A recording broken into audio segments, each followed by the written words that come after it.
আচ্ছা, আজকে আমাদের যে টপিক এটা হলো ইনার প্রোডাক্ট স্পেস, সম্পূর্ণ নতুন একটা টপিক। এই টপিকসে কিছু বৈশিষ্ট্য আছে। এই বৈশিষ্ট্যগুলো যদি আপনারা জানেন তাহলে এটা পড়তে আসলে আপনাদের কোনো প্রবলেমই হবে না। হ্যাঁ, তো এই ইনার প্রোডাক্ট স্পেস হওয়ার জন্য কতগুলো শর্ত আছে, এই শর্তগুলো তাকে ফিল আপ করতে হবে। চারটা শর্ত আছে, অথবা তিনটাও এটাকে একসাথে রাখা যায়। আমি এখানে চারটার করে দিয়েছি, চারটাকে তিনটা করেও বানানো যায় আর কি। অনেক সময় অনেক বইয়ের চারটার মধ্যে তিনটা বৈশিষ্ট্য পাবেন, আবার তিনটার মধ্যে ভেঙ্গে অনেক বইয়ের মধ্যে চারটাও করে রাখছে, এরকম আর কি।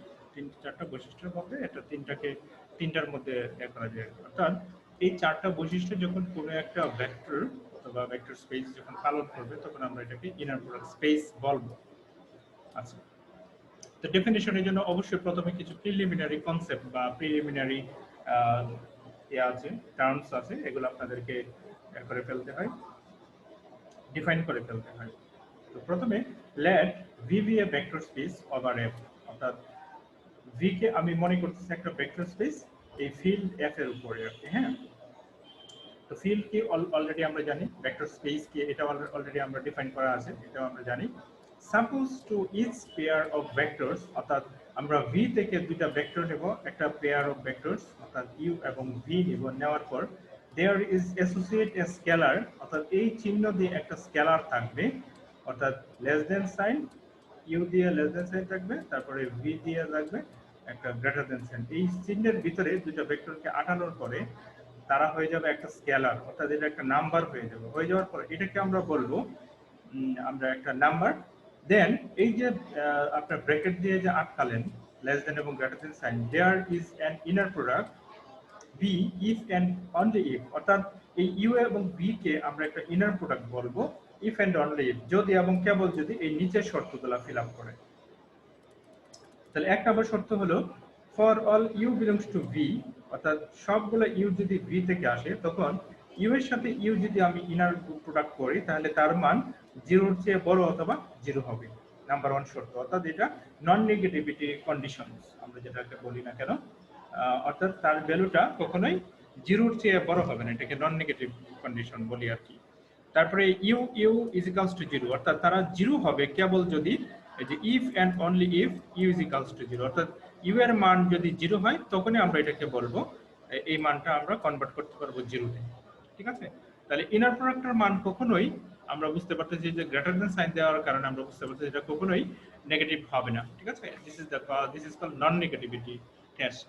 আর এটার মান নিদেন পক্ষে জিরো হতে পারে যদি তার ইউ এর মানটা জিরো হয়। ঠিক আছে, আচ্ছা, এটা হলো এক নম্বর শর্ত। আর দুই নম্বর শর্তটাকে আমরা বলি সিমেট্রিক্যাল কন্ডিশন আর কি, অর্থাৎ আপনি যদি ইউ কে ভি দিয়ে গুণ করেন যা মান পাবেন, ভি কে ইউ দিয়ে গুণ করলে সেম মান পাবেন, এটাকে বলে সিমেট্রিক্যাল কন্ডিশন। ঠিক আছে, আচ্ছা, তারপরে এটা হলো অ্যাসোসিয়েটিভিটি কন্ডিশন।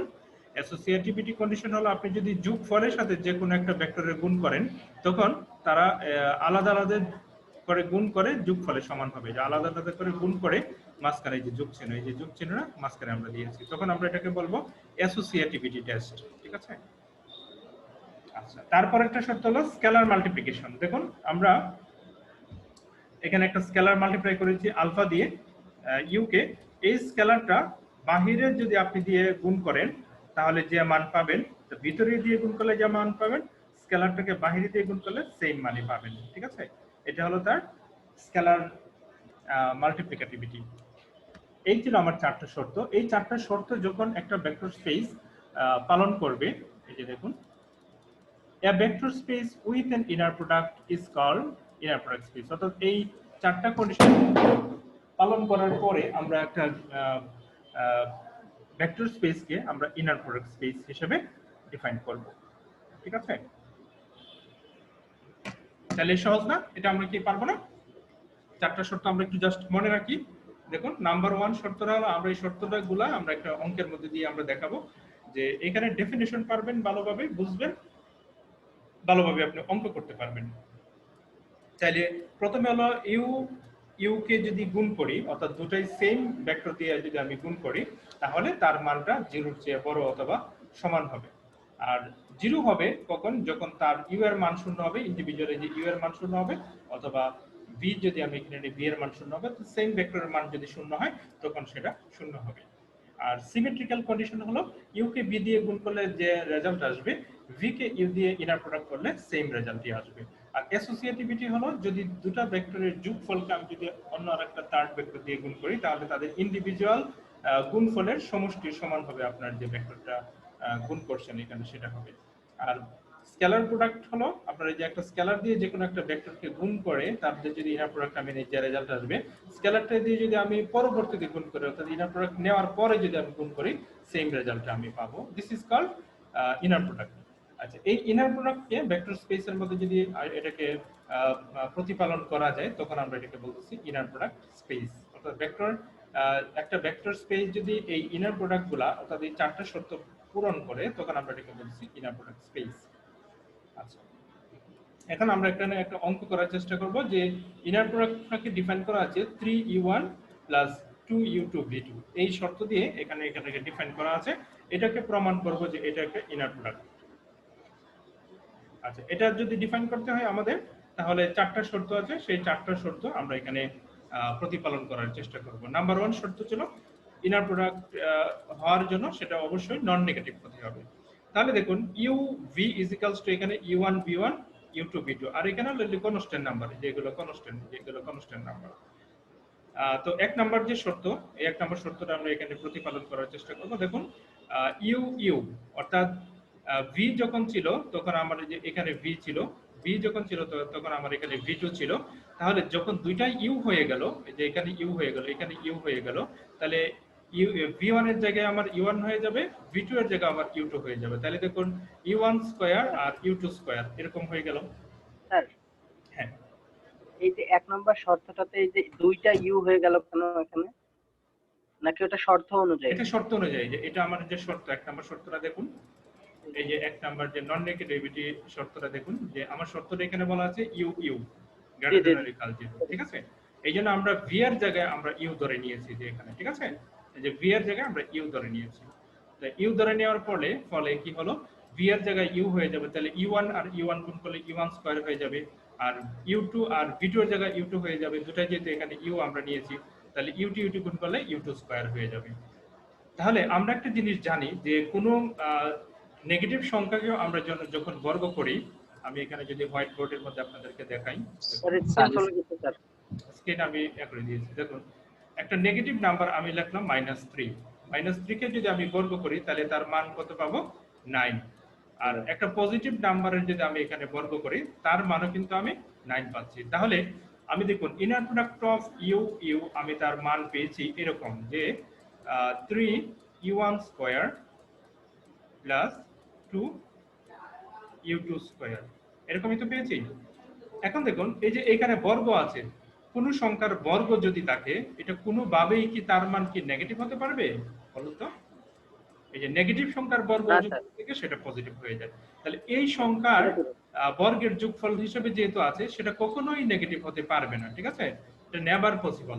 তাহলে এইটা অবশ্যই কি হবে? গ্রেটার দ্যান 0 হবে, তাই তো? জি স্যার, অবশ্যই এটা গ্রেটার দ্যান 0 হবে। আচ্ছা, এবার 0 থেকে বড় হবে স্যার। আমরা যদি এবার অঙ্কে চলে যাই তাহলে দেখুন এই যে এটা গ্রেটার দ্যান অর ইকুয়াল 0 হবে।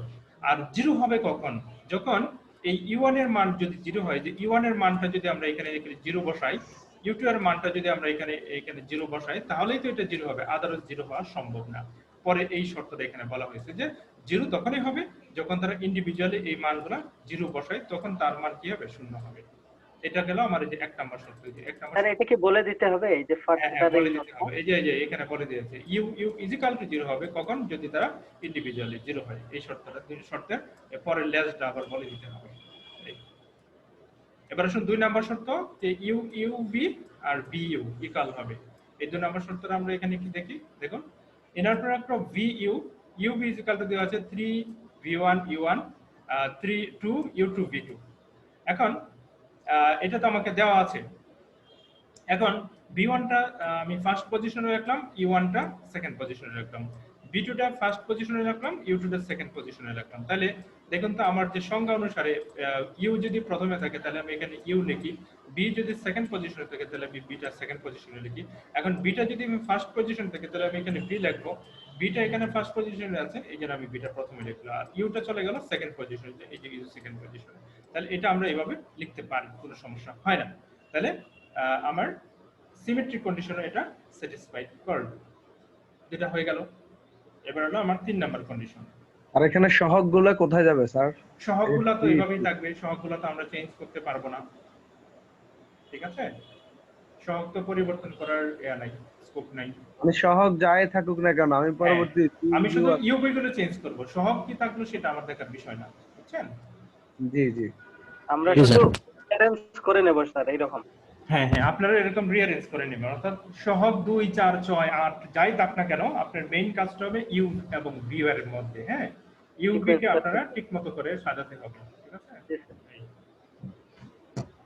আচ্ছা, এরপর 3 নাম্বার শর্তের মধ্যে আমরা যদি আসি, দেখুন এখানে আমাদের ওই 3 নাম্বার শর্তটা ছিল এরকম যে দেখুন ইউ প্লাস ভি টা আমরা আগে লিখছি, আর এখানে 3 নাম্বার শর্তের মধ্যে ছিল ভি প্লাস ডব্লিউ, অর্থাৎ ডব্লিউ এর সাথে ভি গুণ ছিল, আমরা যোগ ছিল, আমরা এখানে ইউ এর সাথে যোগ করে দিয়েছি। তাহলে এটা আমরা আলাদা করে আমরা একটু দেখাই, ওই পেজের মধ্যে আমরা যদি দেখাই,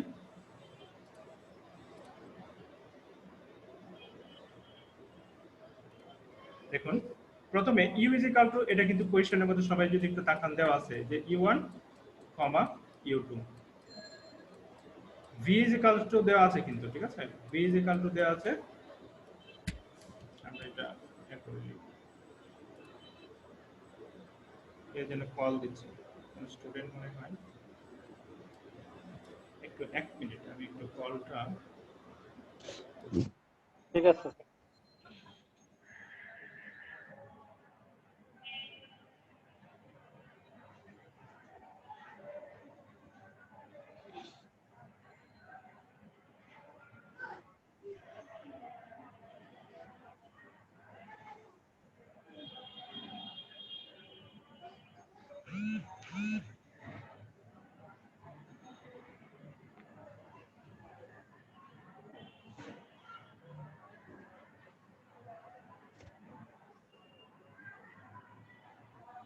ওকে, স্টুডেন্ট কল দিয়েছে, সে মিড পরীক্ষা দিতে পারে নাই এই জন্য। আচ্ছা, আমাদের দেখুন এখানে ইউ ইজ ইকুয়াল টু, এটা আমাদের বলা আছে, আমি অন্য ধরনের মার্কার দিই, লাল চোখে পড়ে। ইউ ইজ ইকুয়াল টু বলা আছে u1, u2, v is equal to বলা আছে v1, v2। আমি একদম এটা অঙ্কটা করে দিচ্ছি আপনাদের এইখানে, তাহলে আপনারা বুঝতে পারবেন। তা আমি নতুন করে আরেকটা w ইজ ইকুয়াল টু আমি ধরে নিব, নতুন আরেকটা ভেক্টর w1 w2, এটার প্যাটার্নই যাবে আর কি। হ্যাঁ, w1, w2। তাহলে আমার যে শর্তটা ছিল 3 নাম্বার যে শর্তটা ছিল, আমি যদি শর্তটা এখানে একটু লিখি, ইনার প্রোডাক্ট অফ ইউ, অথবা বইয়ে যেভাবে আছে আমি সেভাবে করি, U plus V comma W is equal to হলো inner product of U V, U and W plus inner product of V and W. এটা হলো আমার প্রমাণ করতে হবে। তো এটা প্রমাণ করার জন্য দেখুন আমাকে প্রথমে ইউ এবং ভি এর যোগফলটা আগে আমাকে নিতে হবে। তাহলে আমি এখানে ইউ এবং ভি এর যোগফলটা আমি এখানে বের করে ফেলি। U plus V is equal to, U এর মান হলো u1 u2 প্লাস ভি এর মান হলো v1 v2। এবার যদি যোগ করি তাহলে u1 এর সাথে v1 যোগ হবে, u1 প্লাস v1 কমা u2 প্লাস v2 শেষ। এবার আমি এক করব, দেখুন এখানে আমি এটার সাথে আমি এটা গুণ করব। আরেকটা জিনিস হলো আমি এখানে আমাদের যে ইনার প্রোডাক্টটা দেওয়া ছিল এটা আমি এখানে লিখে ফেলি, you V is equals two, এটা আমাকে দেওয়া ছিল 3 u1 v1 এটা আমাকে কিন্তু দেওয়া থাকবে প্রশ্নের মধ্যে প্লাস 2 u2 v2 এটা আমার মানে এটা হলো আবার প্রশ্ন এটা প্রশ্নের মধ্যে ওই সূত্রটা দেওয়া থাকবে এখন আমি দেখুন এই শর্তটা আমি ফিল আপ করার চেষ্টা করব তাহলে এই শর্তটা আমরা দেখি ফিল আপ করার চেষ্টা করি তাহলে inner product of u plus v comma w is equals to u plus v এর প্রথম কম্পোনেন্ট হলো এটা u1 plus v1 আর এখানে স্যার, দেখুন স্যার u1 প্লাস v1 হবে কি এটা? এটা হ্যাঁ এই এখানে প্রথমেরটাই মানে একদম 3 নম্বর লাইনের শুরুটা আর কি। এটা u1 plus v1 না এই যে u1 প্লাস v1 w যেটা একদম লাস্টে একদম শুরু স্টার্টিং হ্যাঁ এটা এখানে হ্যাঁ হ্যাঁ এখানে u হবে uw হবে একটা হলো uw আর একটা হলো vw না এখানে u হবে কেন u দিয়ে w কে গুণন আপনি আমার কনফিউশন করে দিচ্ছেন v দিয়ে w কে গুণন u দিয়ে না, w কে গুণন v দিয়ে w কে গুণন স্যার এই যে 3 নম্বরে যেটা শুরু করেছেন না w এর সঙ্গে হুম, u প্লাস v1 w একদম 3 নম্বর লাইনের শুরুটা আর কি। হ্যাঁ এটা স্যার হুম এইটাতে কি স্যার u1 হবে এটা? u1 হবে কেন এটা তো আমার শর্ত এই যে এখানে যে শর্তটা আছে শর্তটার বাম পাশে আমি লিখছি ও আচ্ছা জি স্যার। এখানে u1 হবে না u1 হবে এই সূত্রে ডান দিকে এই যে ডান দিকে 3 ইনটু শর্ত শুরুর পর u প্লাস v এর প্রথম কম্পোনেন্ট আসবে যেমন এখানে u এর প্রথম কম্পোনেন্ট ছিল কি u এর প্রথম কম্পোনেন্ট ছিল u1 এই যে এখানে u1 বসলো ঠিক আছে আমি মার্কার চেঞ্জ করি এই যে u এর প্রথম কম্পোনেন্ট ছিল u1 এই যে এই u1 দেখতে পাচ্ছেন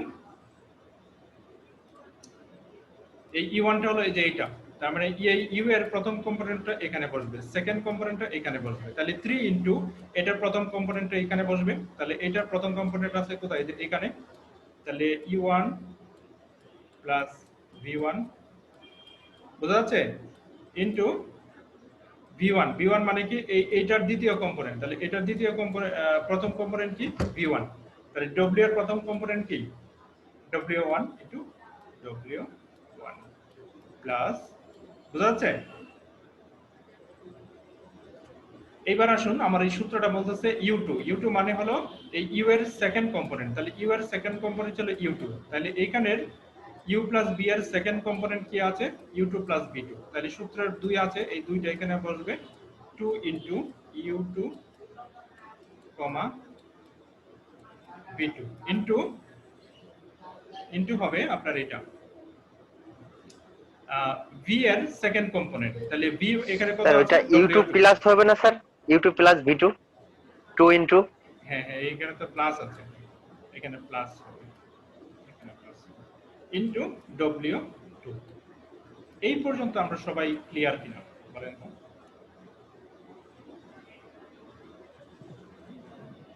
স্যার লাস্টের লাইনটা যদি আরেকবার রিপিট করেন স্যার লাস্টের লাইনটা বুঝতেছেন লাস্টের লাইনটা বুঝতে হলে তোমাকে এক করতে হবে মানে সূত্রটা বুঝতে হবে এখানে যে আমরা সূত্রটা লিখছি এই সূত্রটা আমাকে একটু বুঝতে হবে যে আমি একটু মুছে দিই যদি এখানে মনে করি আমি এটা মুছে দিলাম আচ্ছা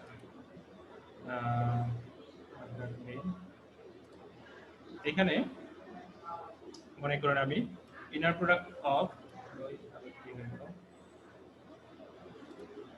স্যার এই অঙ্কের এই সূত্রটাতেই আর কি একটু করে সমস্যা হয়ে যাবে হয়তো সমস্যা হওয়ার তো কিছু দেখি না হ্যাঁ, আমি এইটা একটু মাথায় আসলেই হয়ে যাবে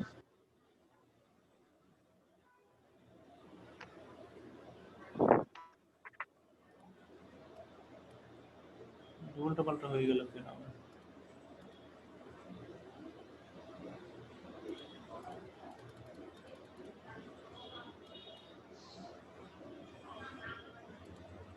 এই সব আনডু করে দিন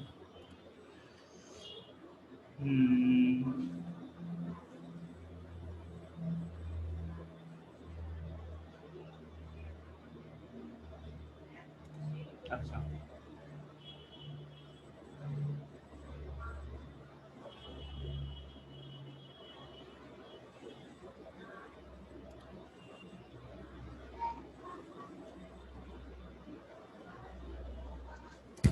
এরকমটা হয়ে গেল কেন?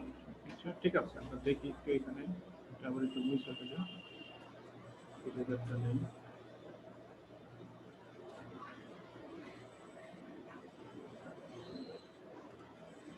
তাহলে এখানে আবার যে এটা ছিল হচ্ছে না, এটা কি যেন ঝামেলা হয়ে গেল।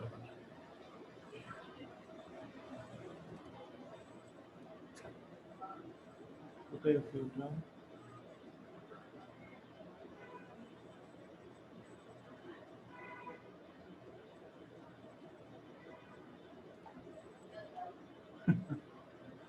উল্টাপাল্টা হয়ে গেল। আচ্ছা এটা আমি আবার একটু আমি কেটে দিচ্ছি, কেটে দিয়ে নতুন করে আমি নিই, ড্রয়িং নিই।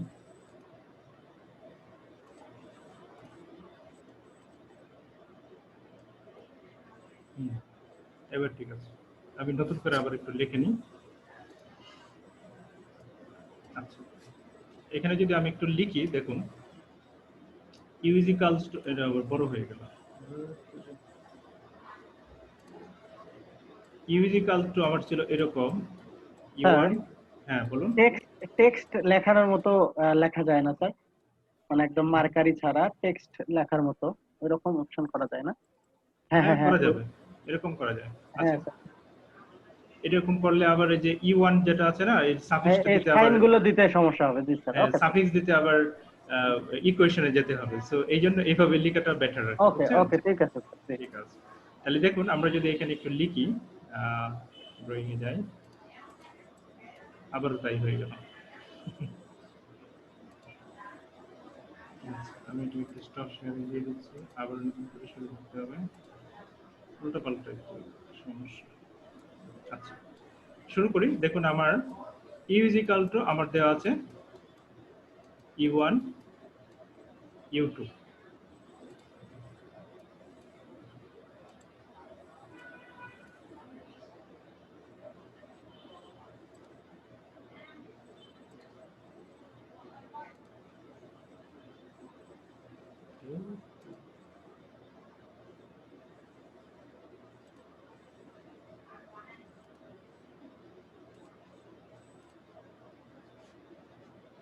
সহজ করতে গিয়ে আপনাদেরকে আরো বিপদের মধ্যে ফেলে দেব। আচ্ছা ইউ ইজ ইকুয়াল টু হলো u1 comma u2, v is equal to হলো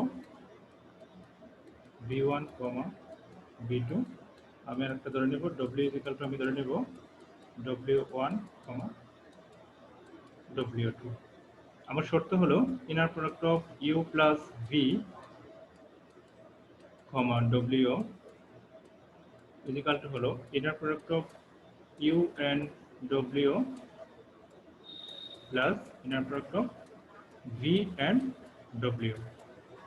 আর আমার সূত্র হলো inner product of u v is equal to বলা আছে 3 u1 v1 plus 2 u2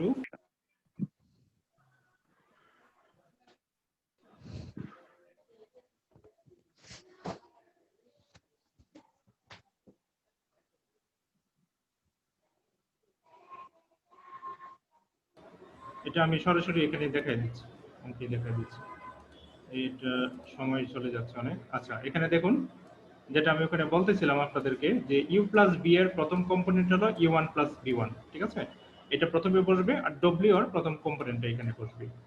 you plus B এর সেকেন্ড কম্পোনেন্ট হলো ইউ2 প্লাস বি2, এখানে বসলো, এই যে এখানে ইউ2 প্লাস বি2 আমরা এই যে এখানে বসিয়ে দিলাম, যেটা আপনাদেরকে অলরেডি আমি দেখাইছি। হ্যাঁ, আর ডব্লিউ এর সেকেন্ড কম্পোনেন্ট হলো ডব্লিউ2। এবার এখানে গুণ করে দেই, যে ডব্লিউ1 দিয়ে সবাইকে গুণ করে, যে ডব্লিউ1 দিয়ে সবাইকে গুণ করে, যে 3w1 দিয়ে সবাইকে গুণ করলাম। আর এখানে 2w2 দিয়ে, এই যে 2w2 দিয়ে আমি এখানে সবাইকে গুণ করলাম, যে গুণফলটা আমি এখানে লিখলাম। তারপরে এই যে এইটার প্রথমটা আর এইটার প্রথমটা আমি এখানে একটা ব্র্যাকেটের ভিতর লিখলাম, ঠিক আছে, বলুন তো এটা বুঝতে পারতেছেন কিনা? আর এইটার সেকেন্ডটা আর এইখানে এইটার সেকেন্ডটা আমি এইখানে ব্র্যাকেটের ভিতর লিখলাম। আমি যোগফলটা তো আগে পরে করে আমি লিখতেই পারি, এটা কোনো সমস্যা হওয়ার কথা না। তাহলে এখানে দেখুন তো ইউ এবং ডব্লিউ এর গুণফল না, ইউ এবং ডব্লিউ এর গুণফল, আর এখানে হলো V W R V W.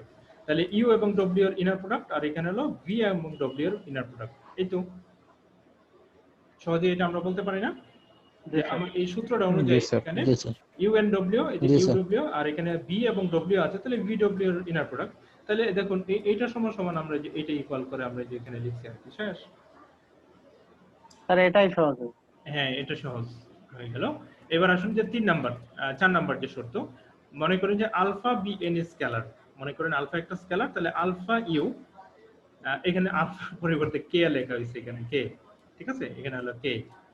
তাইলে দেখুন আপনার ইউ ইজ ইকুয়াল টু যদি এরকম হয়, আমি আরেকটু এখানে করছি, এখানে আরেকটু সহজে আপনাদের তাহলে বেসিকটা ক্লিয়ার হয়ে যাবে। ইউ ইজ ইকুয়াল টু যদি u1, u2 হয়, তাহলে K U is equal to কত হবে? K U is equal to K into এটা হবে না, u1 u2, u1, u2, তাহলে কে দিয়ে এখানে গুণ করে ফেলতে হবে, দেখে করতে হবে। কে u1, কে ইউটিউব কে u2, এই তো। তাহলে দেখুন কে ইউ এর প্রথম কম্পোনেন্ট হলো কে u1, কে ইউ এর সেকেন্ড কম্পোনেন্ট হলো কে u2, এটা একটু মনে রাখলেই হলো। এবার আসুন আমরা অঙ্কে যদি যাই,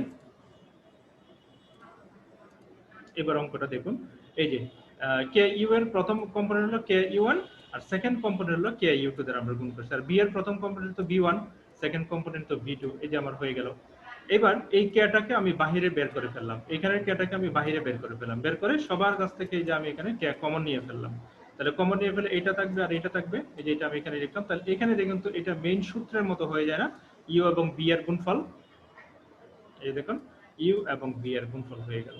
তাহলে 4টা শর্তই সে ফিল আপ করলো, এই যে thus the four axioms of inner product space inner product are satisfied, অর্থাৎ ইনার প্রোডাক্ট হওয়ার জন্য যে 4টা শর্ত ছিল সেই 4টা শর্তই সে ফিল আপ করেছে, এই জন্য আমরা বলবো ওইটা হলো একটা ইনার প্রোডাক্ট, শেষ, এটা দেখানো হয়ে গেল। কারো কোনো সমস্যা আছে?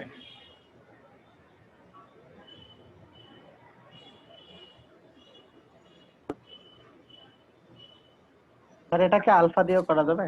হ্যাঁ, আলফা দিয়ে করা যাবে, কে এর ওইভাবে। পরিবর্তে এখানে alpha, beta, A B C যাই নেন না কেন, অর্থাৎ ইউবি থেকে ডিফারেন্ট হলে জি। জাস্ট একটা আর কি, nothing else।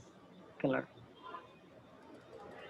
এরপরে আসুন আমরা এখানে এটা করার একটু চেষ্টা করি, যে বলা আছে দেখুন 2 নম্বর অঙ্ক, এখানে একটা অঙ্ক আমরা করি, f of x equal to বলা আছে 8x R g of x equal to বলা আছে আপনার x স্কয়ার মাইনাস 1, এবং এই ফাংশনের যে লিমিটটা হলো আপনার 0 এবং 1, ডিফাইন্ড বাই, এটাকে বর্ণনা করা আছে এরকম, যে indication 0 to 1 f of x gx into dx by using the definition determine, এটা নরম অফ f বের করতে হবে, নরম অফ g বের করতে হবে, এই যে ডাবল ডিটারমিনেন্ট সাইন যেটা দেখতে পাচ্ছেন এটাকে আমরা নরম বলি আর কি, হ্যাঁ, এটা নরম। প্রথমে যে জিনিসগুলো আছে এখান থেকে এগুলো আমরা যে এখানে লিখে ফেললাম, এইটা আমরা লিখে ফেললাম, gx এর মানটা আমরা যে এখানে লিখে ফেললাম, তারপরে এই যে এখানে আপনার 01, এই যে 01টা আমি যে এখানে লিখলাম। আচ্ছা, লেখার পরে ডেফিনিশন অনুসারে যেটা আছে এটাও আমাদেরকে দেওয়া আছে, inner product of f g is equal to indication 0 to 1 f of x gx dx, এটাও বলা আছে, ঠিক আছে। তো এই জিনিসগুলো যেগুলো দেওয়া আছে প্রথমে আমরা এগুলো টুকে ফেললাম। এইবার এই যে ইনার প্রোডাক্ট যেটা বলা আছে, এই যে ইনার প্রোডাক্ট নরম অফ f এর কিন্তু একটা ডেফিনিশন আছে, ডেফিনিশনটা মানে আমি এখানে দিয়েছি, এই এটা হলো তার নরম অফ f এর ডেফিনিশন, যে নরম of f into f is equal two indication of, এটা আমরা করতে পারবো, দেখুন কিভাবে করছি আমরা এখানে একটু যদি আবার হোয়াইট বোর্ডের মধ্যে যাই, কেমনে করলাম, প্রথমে আমাকে কিন্তু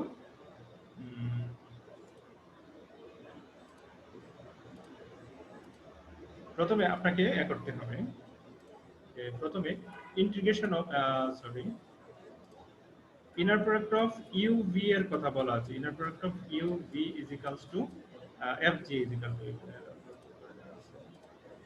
inner product of F G, F comma G is equal to, এটা ডিফাইন করা আছে এইভাবে, integration of A to B limit, আর ওখানে যে লিমিটটা এটা কিন্তু 0 থেকে 1, এটা আপনাকে বলা আছে, আর F of X G of X DX, এটা হলো আপনার ডিফাইন করা আছে। এবার আপনি যদি inner product of F F নেন, দুটাই এফ হবে, তাহলে জি এক্স এর জায়গায় কি এফ এক্স বসবে না, আর তো কিছু হয় না, আর তো কিছু না, এর থেকে বি, তাহলে এখানে হবে এফ অফ এক্স আর এখানেও হবে আপনার জি অফ এক্স এর জায়গায় হবে এফ অফ এক্স ডিএক্স, তাই না? যে এফ এফ এই যে এফ প্রথমটা এফ, এখানে প্রথমটা এফ ছিল, এখানে প্রথমটা এফ, এখানে দ্বিতীয়টা জি ছিল জি, তাহলে দ্বিতীয়টা যেহেতু এফ তাহলে এখানে এফ, তাহলে এফ অফ এক্স কি হয়ে যাবে? F of F square into x হয়ে যাবে না? যেটাকে বর্গ করে ফেলা যাবে না এখানে, যেটা বর্গ করে ফেললে তাহলে দেখুন কি হয়।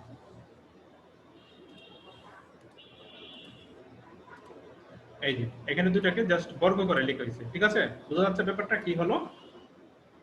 এটা কিন্তু বাই ডেফিনিশন। এবার এই যে আপনার এখানে দেখুন নর্মের যে শর্তটা, নর্মের শর্তটা হলো যে এখানে আপনার norm of F square is equal to হলো আপনার এরকম, ঠিক আছে? তারপরে ভিতরে ইনার প্রোডাক্ট আছে, এটাকে জাস্ট বর্গ করা যায়। এটাকে যদি আপনি উভয় পাশে বর্গ করেন, এটাকে যদি বর্গ করেন f ইনটু f, এটা যদি আপনি নর্ম নেন তাহলে এটা হয়ে যাবে f স্কয়ার, হ্যাঁ, norm of f whole square হয়ে যাবে। তাহলে রুট পাওয়ারটাকে ওইদিকে রুট করে দেন, এই যে এখানে যে পাওয়ার ছিল পাওয়ারটাকে জাস্ট এই যে ডান দিকে রুট করে দেওয়া হলো, ঠিক আছে? রুট করে দেওয়া হলো, বুঝা যাচ্ছে না? এটা হলো নর্মের ডেফিনিশন। ডেফিনিশনটা এখানে দেওয়া হয় না, জাস্ট এটা আপনারা সহজে বুঝে ফেলতে পারবেন। স্যার এইখানে একটা কোয়েশ্চেন, হ্যাঁ বলুন। এটা হচ্ছে আমরা যখন নরম চিহ্নটা বসাবো তখন কি ওটা স্কয়ার করে দিতে হবে? স্কয়ার করে বসাতে হবে, এখানে স্কয়ার করে বসাতে হবে, ঠিক আছে? তারপরে স্কয়ারটা ওইদিকে তারপরে এখানে যে স্কয়ারটা আছে স্কয়ারটা এদিকে রুট করে দিব, ঠিক ওকে, আছে? ঠিক আছে। এইবার দেখুন আপনার এই যে f of x এর মান তো আমার দেওয়া ছিল প্রশ্নের মধ্যে কত 8x মনে হয়, তাই না? এই যে f of x এর মান অলরেডি দেওয়া আছে যে 8x, তাহলে 8x কে যদি আমরা বর্গ করি তাহলে কত হবে? 64x square. তাহলে এই যে f of x whole square মানে কত? 64x square. আর 0 টু 1 কেমনে হলো? এই যে এখানে কিন্তু লিমিটটাও কিন্তু বলা আছে, এই যে দেখুন লিমিট বলা আছে কত? 0 থেকে 1। তাহলে এখানে আপনার a এবং b এর জায়গায় হয়ে গেল কত? এই 0 থেকে 1 লিমিট। তারপর এই 64 টাকে আমরা যে বাম দিকে নিয়ে আসলাম, তাহলে এখানে x স্কয়ার, তাহলে x স্কয়ার কে যদি ইন্টিগ্রেশন করে তাহলে x কিউব বাই 3, লিমিট হলো 0 থেকে 1, এই 0 থেকে 1। এবার আপনি x এর পরিবর্তে 1 বসান, এখানে লিমিটটা যদি বসান 0 বসালে 0 ওটার বসাতে হবে না, x এর পরিবর্তে 1 বসালে 1/3 হয়ে যাবে এই 64/3। তাহলে 64 কে যদি রুট করেন তাহলে 8/√3, এটা আপনার একটা উত্তর হয়ে গেল। আর ঠিক সিমিলারলি এবার জাস্ট হলো আপনার norm of g is equal to হলো স্কয়ার রুট অফ, এখানে জাস্ট f of x এর জায়গায় g of x এর মান বলা আছে x square minus 3 x square minus 1। এবার এটা a minus b whole square, এই যে উপরে স্কয়ার আছে এটা a minus b whole square, a square minus 2ab plus b square. এবার আপনি এটাকে ইন্টিগ্রেশন করেন, ইন্টিগ্রেশনটা করে এখানে এটা আপনার ক্যালকুলেটরের সাহায্যে কিন্তু ইন্টিগ্রেশন করতে পারবেন, ঠিক আছে? যে কেমনে করে আমি এটা ক্যালকুলেটর দিয়ে আপনার ইন্টিগ্রেশন কেমনে করবেন সেটা আমি একটু দেখাই। স্টপ দেই, ইউটিউবে যাই আমি প্রথমে।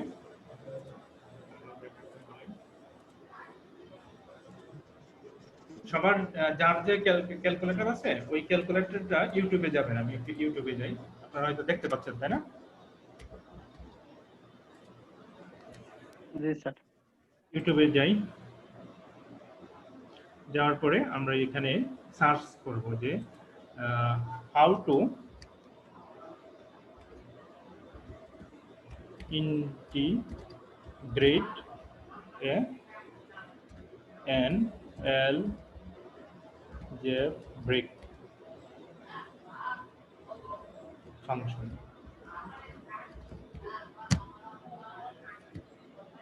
by calculator এখানে লিখে দিতে হবে by calculator।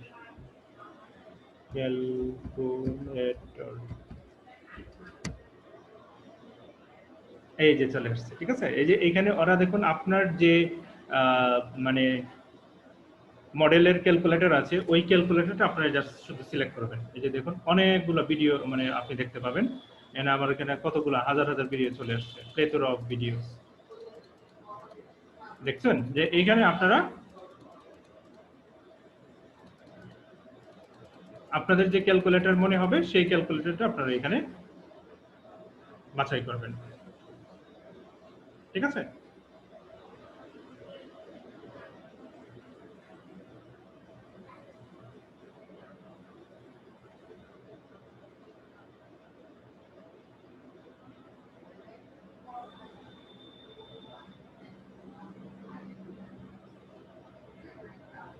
আমার কথা কি বুঝতে পারতেছেন? জি স্যার। ওকে, তাহলে এখান থেকে আপনারা ক্যালকুলেটর দিয়ে ইউজ করে কিভাবে যে আপনি এটা করবেন এই যে এই ইন্টিগ্রেশনের মানটা কিভাবে বের করবেন 8/15 সেটা হয়তো আপনারা বুঝে গেলেন, তাই না? তাহলে এটা সরাসরি আপনারা এখানে বসিয়ে দিলেই হবে। তাহলে যে মানগুলো আসবে সেটা আপনারা এই যে এখানে পেয়ে গেলেন, এটা উত্তর হয়ে গেল। আচ্ছা, এবার আমরা আরেকটা অঙ্কের মধ্যে যাই, এটাকে গ্রাম স্মিথ অর্থোগোনালাইজেশন প্রসেস বলে।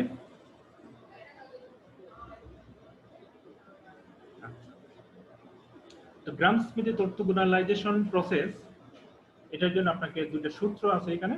সূত্রগুলো খুবই সহজ, আমরা এখানে ভেঙে ভেঙে অঙ্কটা করার চেষ্টা করেছি, সেটা আমরা এখানে একটু দেখাই। প্রথমে সূত্রটা হলো, স্টেপ 1 এর সূত্র হলো v1 e1 by norm of e1। v1 e1 by norm of e1, এটা হলো প্রথম সূত্র, ঠিক আছে? দ্বিতীয় সূত্র হলো আপনার, এই দুটো সূত্র এখানে আর কিছু নাই। এই দ্বিতীয় সূত্রটা হলো v2 u2 minus inner product of u2 v1 into v1, আর নিচে আছে উপরে যেটা এটারই নর্ম, এই যে এটারই নর্ম দিয়ে এখানে লেখা, ঠিক আছে?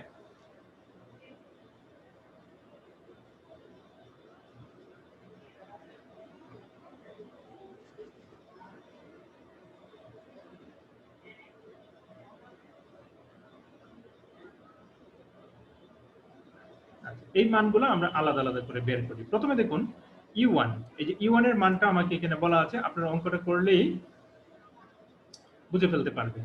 তাহলে e1 এই যে এই মানটা দেওয়া আছে, প্রথমে যে এটা লিখলাম, আর নর্ম যখন থাকবে যে কোনো একটা ফাংশনের, নর্মের জন্য এটাকে রুট স্কয়ার করে রুট ওভার দিয়ে এই যে মানগুলা থাকবে এই মানগুলাকে আপনি বর্গ করে দিবেন। যে মানগুলা থাকবে এই মানগুলা উপরে বর্গ করে দিবেন। তাহলে বর্গ করে দিলেন 1 স্কয়ার মাইনাস 3 স্কয়ার যদি করি তাহলে হবে কত, 9 10, এখানে হবে 9, এখানে হবে 1 10, তাহলে এই যে রুট 10 হবে, যে উপরে সবগুলোকে দিয়ে এই যে নিচের মানটা দিয়ে ভাগ করে দেওয়া হয়েছে -3/√10, ঠিক আছে? এবার আপনার v1 এর মান বের হয়ে গেল। এবার v2 এর মানটা যদি আপনারা বের করতে চান, তাহলে প্রথমে আপনার এই যে এই স্টেপ বাই স্টেপ আগাতে হবে। প্রথমে এই মানটা বের করবেন, এটাকে তারপর v1 দিয়ে গুণ করবেন, তারপর আমরা u2 বের করব। এই জন্য দেখুন এই যে উপরের যে মানটা আপনারা দেখতে পাচ্ছেন, আমি এখানে একটু মুছে দিই, একদম সহজ, এগুলো কঠিন কিছুই নাই।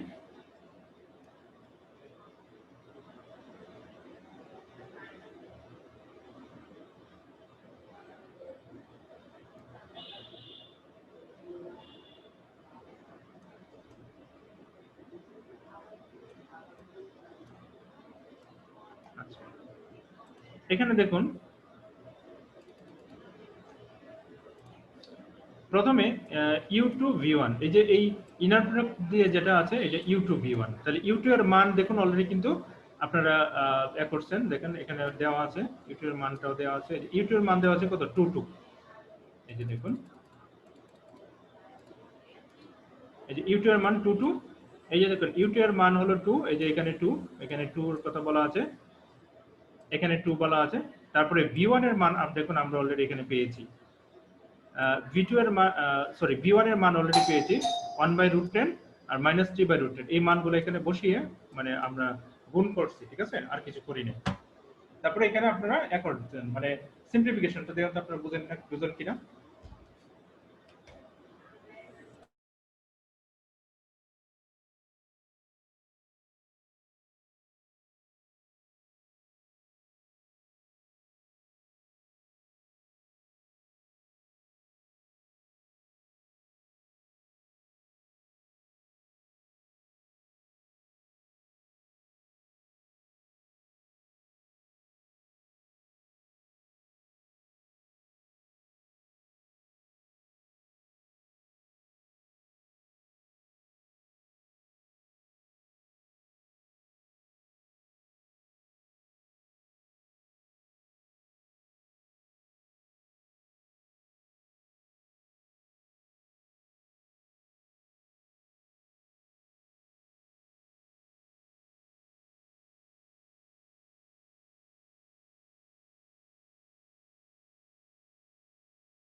হ্যালো।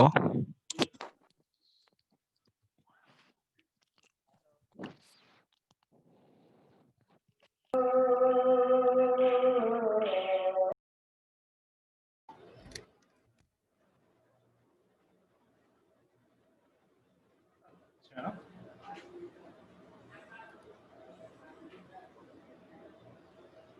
তাহলে এখানে আমাদের যে ভ্যালুটা আসলো দেখুন -4/√10, এটা কি সবাই বুঝতে পারছি? স্যার এই লাইনটা আরেকবার স্যার। সিম্পল একটা লাইন দেখুন। প্রথমে u2 এর মান, u2 এর মান কিন্তু অলরেডি এখানে বলা আছে যে 2 এটা প্রশ্নের মধ্যে দেওয়া থাকবে।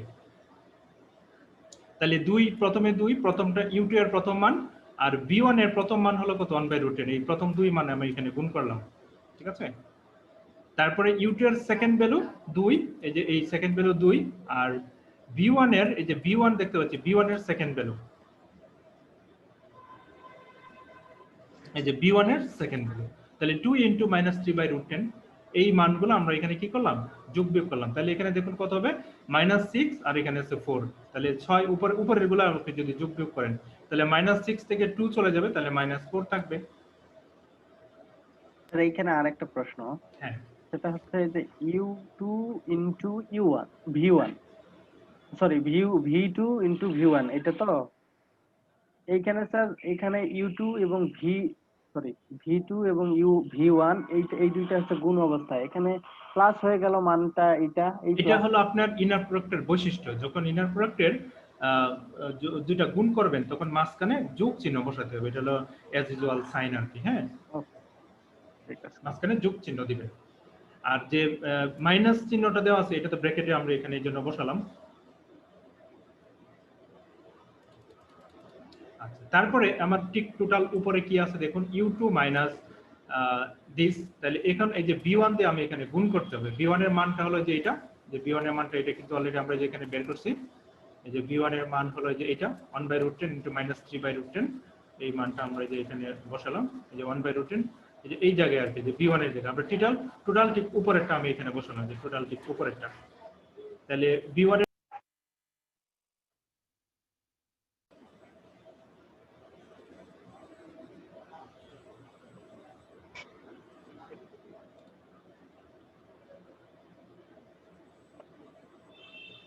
নেট চলে গেছে।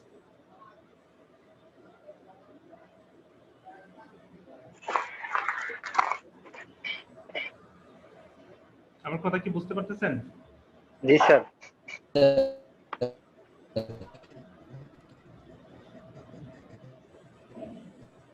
আচ্ছা,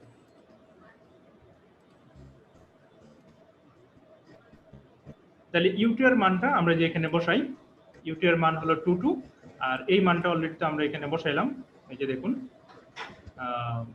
এটা অলরেডি আমরা যে পাইলাম -4/√10, যে এটা আমরা একটু উপরে বের করেছি না, মাইনাস এই যে এখানে -4/√10, এই যে এই টোটাল মানটা আর কি আমরা যেখানে বের করেছি সবগুলোর মান বসিয়ে দিয়েছি। সবগুলোর মান বসাই দিলাম, আর কিছু করি না। ঠিক আছে, এবার দেখুন এই যে মাইনাসে মাইনাসে প্লাস হয়ে গেল, এইখানে মাইনাসে মাইনাসে প্লাস গুণ করে এবার এটাকে দিয়ে গুণ করেন, 4 × 4 উপরে আর √10 আর নিচের √10 গুণ করলে হবে 10, প্লাসে আর মাইনাসে হয়ে যাবে মাইনাস, 3 আর 4 গুণ করলে হয়ে যাবে 12, তাহলে নিচে হয়ে যাবে √10 গুণ করলে হয়ে যাবে 10।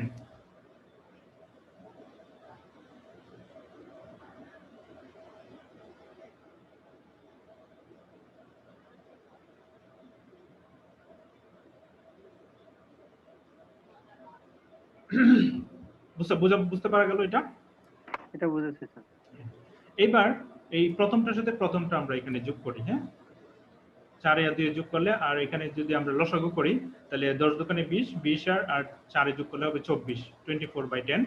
2 দিয়ে মাইনাস এটাকে যদি আমরা করি তাহলে 10 দোকানে 20, 20 থেকে 12 চলে যাবে, এখানে থাকবে 8, লসাগু করলে আর কি সিম্পল। আমি এখানে দেখাই হোয়াইট বোর্ডের মধ্যে, নাকি এটা দেখাতে হবে নাকি দেখাতে হবে না, এই আর কি। লাগবে না স্যার দেখানো লাগবে না স্যার। দেখানো লাগবে না, ঠিক আছে।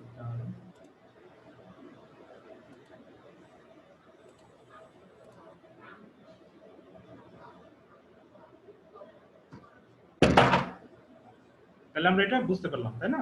এইবার দেখুন আমার টোটাল যে এটা আছে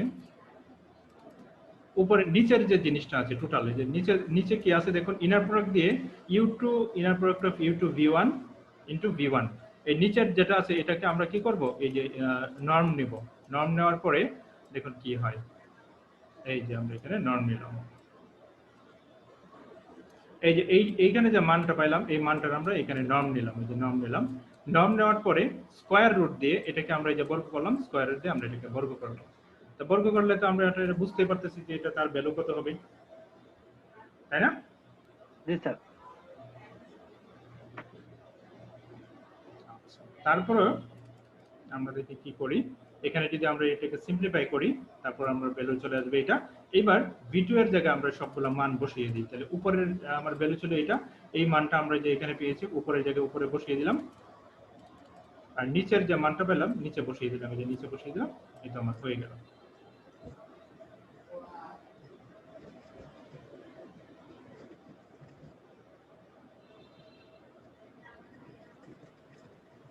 বোঝা গেল না এই যে আমার আনসার হয়ে গেল এটা এবং এটা Yes, sir. এবার আমরা চলে আসবো অ্যাপ্লিকেশনস অফ লিনিয়ার অ্যালজেব্রা অর্থাৎ লিনিয়ার অ্যালজেব্রার প্রয়োগ সম্পর্কে আমরা কিছু অঙ্ক করব তাহলে এখানে আমরা একটা অঙ্ক আমরা এখানে দিয়েছি an investor deposited টাকা 40,000 in a savings banks অর্থাৎ এই অঙ্কগুলো কিন্তু আপনার নরমালি যে আমাদের যে পাটিগণিতের অঙ্ক আছে না সেভাবেও কিন্তু আমাদের এটা করা যায় কিন্তু আমরা দেখি যে ম্যাট্রিক্স কিংবা এই টাইপের লিনিয়ার অ্যালজেব্রা ইউজ করে এগুলো আসলে কিভাবে সলভ করা যায় আর কি হ্যাঁ তাহলে আমরা এটা একটু যদি দেখি Yes, sir. অর্থাৎ একজন ব্যক্তি কি করলেন যে Deposit structure. ডিপোজিট মানে একটা ব্যাংকে জমা রাখলেন আর কি 40,000 টাকা এতে half yearly rate half Yes, sir. Yearly মানে 6 মাসে 5% তাহলে ইয়ারলি কত রেট হবে 10% and the rest of the annual rate at 12% মানে কি অর্থাৎ 40,000 টাকা সে কি করলো ব্যাংকে দুই ভাগে রাখলো একটা হলো হাফ ইয়ারলি একটা অংশ হাফ ইয়ারলি 5% অর্থাৎ টোটালি ইয়ারলি যদি আমরা বলি তাহলে 10% রেটে আর কিছু অংশ এখান থেকে রাখলো 12% সুদে তাহলে at the end of the year অর্থাৎ এক বছর শেষে হি রিসিভড অ্যানুয়াল ইন্টারেস্ট অফ টাকা 4,500 অর্থাৎ বছর শেষে সে টোটাল দুই ধরনের টাকা যে লাগাইছে দুই ধরনের টাকা থেকে সে মোট 4500 টাকা সে পেল সুদ পাইল তাহলে আমার প্রশ্ন হলো ইউজিং ম্যাট্রিক্স মেথড তো অলরেডি আমরা এখানে জানি find out how much he deposited at 5% অর্থাৎ 5% হার সুদে সে কত টাকা লাগিয়েছিল এটা আপনাকে বের করতে হবে ঠিক আছে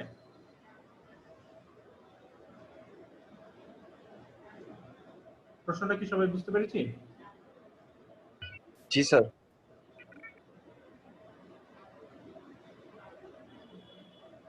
আচ্ছা এখন আমরা ধরে নিব জানি না সে 5% হার রেটে কত টাকা রাখছে আর 12% হার রেটে সে কত টাকা রাখছে এটা আমরা টোটালি জানি না যেহেতু জানি না এইজন্য কি করব আমরা ধরে নিব দেখুন Yes, sir. x টাকা মনে করি যে ধরে নিল সে 10% হার রেটে 10% কেন আসলো কারণ হলো অ্যানুয়ালি যেহেতু হাফ ইয়ারলি সে 5% তাহলে অ্যানুয়ালি হবে 10% আর y টাকা সে রাখলো যে রেসপেক্টিভলি y টাকা রাখলো 12% হার সুদে ঠিক আছে আমরা ধরে নিয়েছি according to the question according to the given data অর্থাৎ আমাদের যে ডাটা অনুসারে টোটাল দেখুন এই দুই ধরনের টাকা যদি আমি যোগ করি এই দুই ধরনের টাকাই তো আমি লাগাইছি 45,000 টাকা থেকে তাহলে এই দুই টাকা যোগফল কত হবে বলেন তো 45,000 টাকা হবে না এই যে টাকাটা 40,000 টাকা হবে 40,000 টাকা হবে স্যার 40,000 হ্যাঁ তাহলে এই দুই টাকাই তো আমি ভাগ করে যেতে নিয়েছি তাহলে দুটো যোগ করলে 40,000 টাকা হবে আর দেখুন x টাকা যদি 10% হার রেটে রাখে তাহলে এখানে 10 টাকায় সে কত টাকা সুদ পায় এই সুদটা আমি বের করব তারপরে 12% হার সুদে y টাকার জন্য সে কত টাকা সুদ পায় সেই দুটো এখানে 10% হবে কেন এটা তো আমি বারবার বললাম রে ভাই যে হাফ ইয়ারলি যেহেতু তাইলে 5% আছে হাফ ইয়ারলি তাহলে ইয়ারলি কত হবে 10%। 10% রাইট কিন্তু আমাকে 5% বের করতে তাহলে যে অ্যামাউন্টটা বের হবে সেটাকে দেখেন আমরা কিভাবে কনভার্ট করি তাহলে আমার এই যে x এবং y যদি আমি যোগ করি তাহলে এটা টোটাল হয়ে যাবে আমার 40,000। আর 10% হার রেটে x টাকায় আমার একটা নির্দিষ্ট পরিমাণ 100 টাকায় তার সুদ হলো 10 টাকা, 1 টাকায় কত, তাহলে x টাকায় তার কত টাকা সুদ হয় 12, 100 টাকায় যদি সুদ হয় 12 টাকা, তাহলে y টাকা তার সুদ কত, দুই সুদ যোগ হলে সেই টোটাল সুদের যোগফল হবে আমার কত, 4500। ক্লিয়ার? তার মানে দুইটা সমীকরণের দিকে আমরা কিন্তু আগাচ্ছি। কথা কি বোঝা যাচ্ছে? এই যে দেখুন, তার মানে হচ্ছে স্যার এই 4500 টাকার মোট আসলে কোনটা থেকে কত আসলো এটাই তো স্যার। হ্যাঁ তাহলে দেখুন x plus y is equal two এই যে 40,000 আমি এখানে পাইলাম। ক্লিয়ার? জি স্যার। আর এই যে এটা হলো x টাকার সুদ আর এটা হলো y টাকার সুদ বা ইন্টারেস্ট যাই বলেন এখানে, এই দুই সুদের যোগফল হবে 4500। ক্লিয়ার? জি স্যার। জি। ওকে, কেমনে হলো এটা থেকে আমরা সবাই জানি যে 100 টাকার সুদ হলো 10 টাকা, 1 টাকার কত, তাহলে 100 দিয়ে ভাগ হবে, x টাকার কত তারপর x দিয়ে গুণ হবে। 100 টাকার সুদ হলো 12 টাকা, 1 টাকার কত এইজন্য 100 দিয়ে ভাগ, আর y টাকার সুদ কত y দিয়ে গুণ হবে। আর এখানে টোটাল হবে, টোটাল বলা আছে প্রশ্নের মধ্যে, টোটাল যে আমার সুদ সেটা হলো আপনার 4500 টাকা। ঠিক আছে? ওকে, এবার আসুন আমি যদি করি এটাকে যদি আমরা সিম্পলিফাই করি, হ্যাঁ, তাহলে প্রথম সূত্রটা সিম্পলিফাই করার কিছু নাই। প্রথম যে আমরা করলাম, তাহলে প্রথম আমি আর একটু মুছে দিই,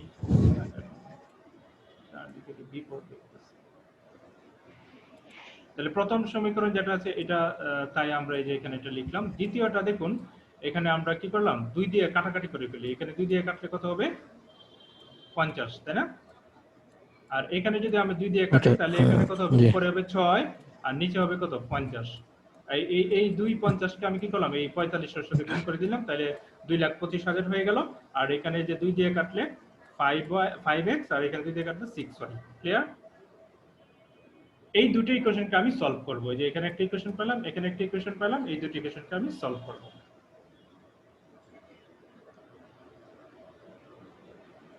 বুঝা যাচ্ছে? স্যার ইকুয়েশনে বসাই দিলে তো x এর এবং y এর মান বের হয়ে যায়। হ্যাঁ বের হয়ে যায়, কিন্তু এটা আমরা এই লিনিয়ার অ্যালজেব্রা ইউজ করে আমরা করব আর কি। হ্যাঁ, এখান থেকে কিন্তু সিম্পলি কিন্তু করা যায়, আর এটা কিন্তু পাটিগণিতের সিম্পল নিয়ম ইউজ করেও কিন্তু করা যায়, কিন্তু আমরা এটা চাচ্ছি করব অ্যালজেব্রা, লিনিয়ার অ্যালজেব্রা ইউজ করে করব। ঠিক আছে?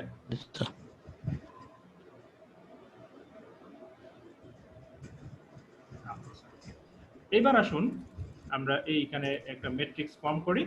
বাম পাশের গুলা এই যে আমার লিনিয়ার ইকুয়েশন হয়ে গেল, বাম পাশের গুলা এই যে এখানে কোফিশিয়েন্ট গুলো লিখলাম, এখানে কোফিশিয়েন্ট আছে 1, এখানে কোফিশিয়েন্ট আছে 1, 1 5 1 6, যে 1 5 1 6, আর এইগুলার হলো xy যে এখানে বসিয়ে দিলাম, আর ডান পাশের গুলো আমি যে এখানে লিখলাম।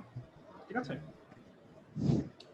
আচ্ছা, এরপরে দেখুন আমি এই বাম পাশের এই যে কোফিশিয়েন্ট গুলো আমি ক্যাপিটাল A লিখলাম, এ মানে হলো যে এইটা, আর এই ক্যাপিটাল xy কে আমি লিখলাম, ক্যাপিটাল X মানে হলো যে xy, এটা আমি লিখলাম। লেখার পরে আমি কি করলাম দেখুন, এখানে ডান পাশেরটা আমি ক্যাপিটাল B লিখলাম, অর্থাৎ আমাদের অ্যাজ ইউজুয়াল ফর্মেটের মধ্যে চলে গেলাম, যে B ডান পাশেরটা লিখলাম।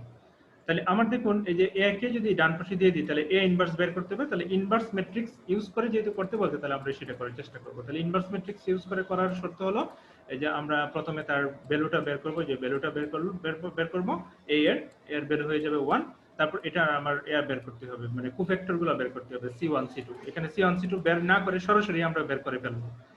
সরাসরি কিভাবে করব, মানে যখন 3টা 4টা দেওয়া থাকবে তখন আপনার এখানে সরাসরি বের করা যাবে। আমরা যদি সরাসরি দেখি, দেখুন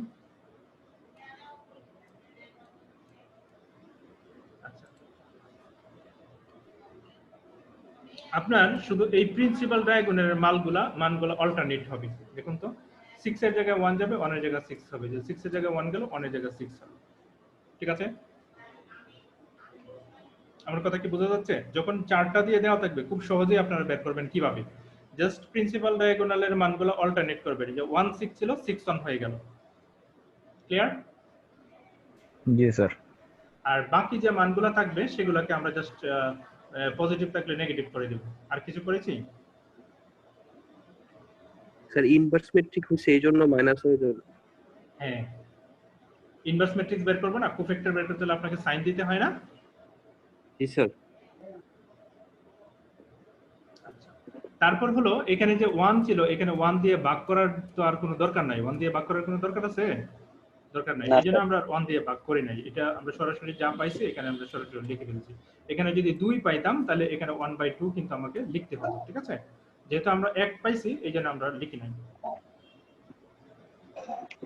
স্যার এখানে যদি রো 3টার কলাম 3টা থাকতো স্যার, সেই ক্ষেত্রে আমাদের যে নিয়ম আছে C1 ওইভাবে C3 ওভাবে করতে হবে। ও আচ্ছা ঠিক আছে। আর যদি 2টা থাকে আমাদের জন্য এটা বের করা খুবই সহজ। আচ্ছা ঠিক আছে? আর কারো কোনো প্রশ্ন আছে? অলরেডি কিন্তু অঙ্ক হয়ে যাচ্ছে, প্রায় হয়ে যায় দেখা যাচ্ছে।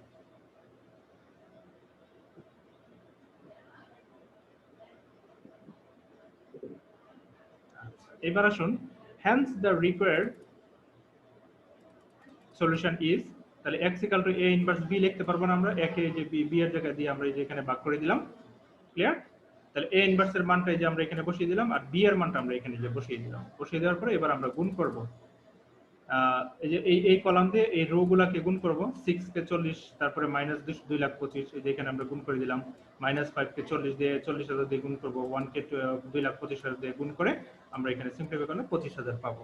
তাহলে x এর মান পেয়ে যাব আমরা 15,000, y এর মান পেয়ে যাব 25,000। এই যে দেখুন আমার হয়ে গেল। তাহলে 5% হার রেটে সে ডিপোজিট করেছিল x এর মান, যেটা আমরা ধরে নিয়ে গেছিলাম 25,000, আর 12% হার রেটে সে বিনিয়োগ করেছিল আপনার 25,000 টাকা। ক্লিয়ার? এটা হয়ে গেল।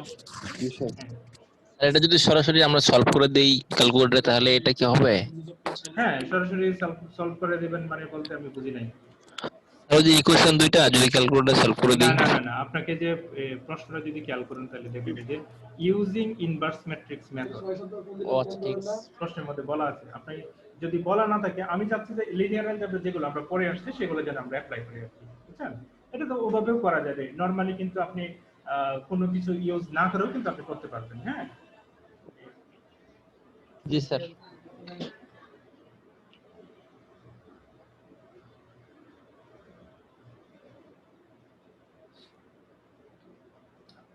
এবার আমরা পরের অঙ্কটাতে চলে যাই।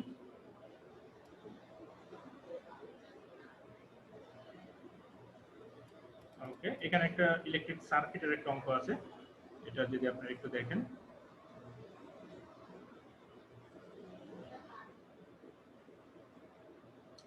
সার্কিটটা আমরা একটু বোঝার চেষ্টা করি। সার্কিটের মধ্যে দুইটা লুপ আছে, লুপ 1, লুপ 2। আচ্ছা, এই লুপের মধ্যে আপনি দেখুন ইলেকট্রিসিটি কোন দিক থেকে কোন দিক দিয়ে যাচ্ছে। এখান থেকে ইলেকট্রিক ওরা বলতেছে এখানে যাচ্ছে, তারপর এখান থেকে ইলেকট্রিক সাপ্লাই হয়ে এই যে এদিকে আবার ঘুরছে। যে লুপটা হলো অ্যান্টি ক্লকওয়াইজ, এই যে অ্যান্টি ক্লকওয়াইজ লুপ। এখানে যে বর্তনীটা আপনি দেখতে পাচ্ছেন প্রথমে যে এ বি, এই যে এই পাশে যে লুপ 1 এর জন্য যে বর্তনী দেখতে পাচ্ছেন, এটার জন্য একটা সূত্র হবে, লুপ 2 এর জন্য আলাদা একটা সূত্র হবে। ঠিক আছে? আচ্ছা, একটা জিনিস খেয়াল করে দেখুন, এই যে আয়ন যে ইলেকট্রিসিটি আপনি দেখতে পাচ্ছেন, আয়ন ইলেকট্রিসিটি এই যে এখান থেকে কি হচ্ছে, এ বিন্দু থেকে যে I2 হিসেবে ভাগ হচ্ছে এবং I3 হিসেবে ভাগ হয়ে যাচ্ছে। যে আপনি যদি ভালো করে সার্কিটটা খেয়াল করুন, I2 দিয়ে ওইদিকে যাচ্ছে আর I3 দিয়ে এদিকে ভাগ হচ্ছে। আচ্ছা, এখন আমাদের কারশফের সূত্র জানতে হবে আর কি। এটা হলো ফিজিক্সে আপনাদের পড়ানোর কথা ছিল যে কারশফ ল। কারশফ ল হলো কোনো বিন্দু থেকে যদি ইলেকট্রিসিটি বের হয়ে যায় তাহলে সেটা হবে নেগেটিভ, আর যদি কোনো বিন্দুতে ইলেকট্রিসিটি আগমন ঘটে, যেমন আয়ন এ বিন্দুতে আসতেছে, এই জন্য আয়ন বিন্দুতে A1 বিন্দুতে আয়ন হবে পজিটিভ, I2 হবে নেগেটিভ, I3 ও চলে যাচ্ছে, তাহলে I3 হবে নেগেটিভ।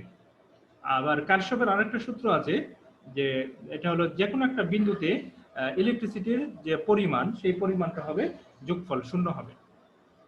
আরেকটা সূত্র হলো কোন বিন্দুতে বিদ্যুৎ আগমনের পরিমাণ নির্গত যা এক্সিট যে পরিমাণ হচ্ছে সেটার সমান হবে। অর্থাৎ আগমনী এবং নির্গমনী দুই ধরনের বিদ্যুৎ থাকবে, হ্যাঁ, যে এই দুইটার যোগফল দুইটা সবসময় সমান হবে। অর্থাৎ I1 থেকেই তো I2 এবং I3 ভাগ হয়ে যাচ্ছে, এই জন্য আপনার এই দুটা কি হবে, আয়নের সমান হবে যোগ করলে।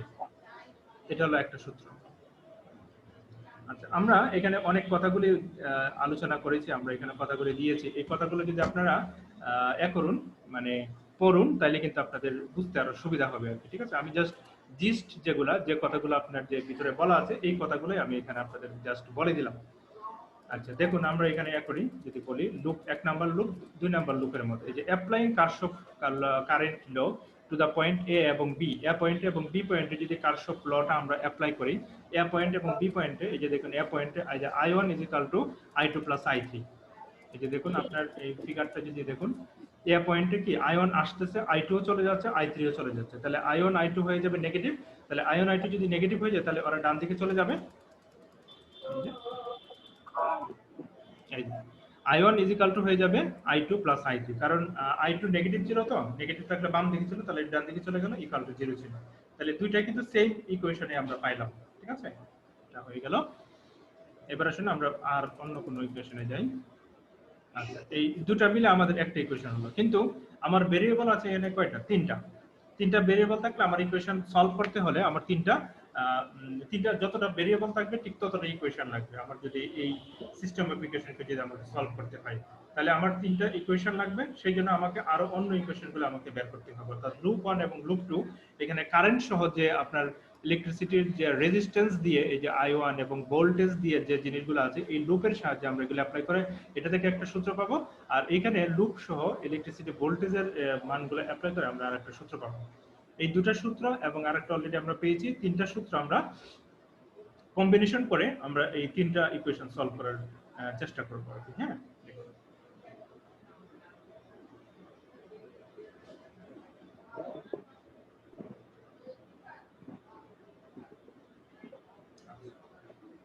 এবার আসুন আমরা একটু করি।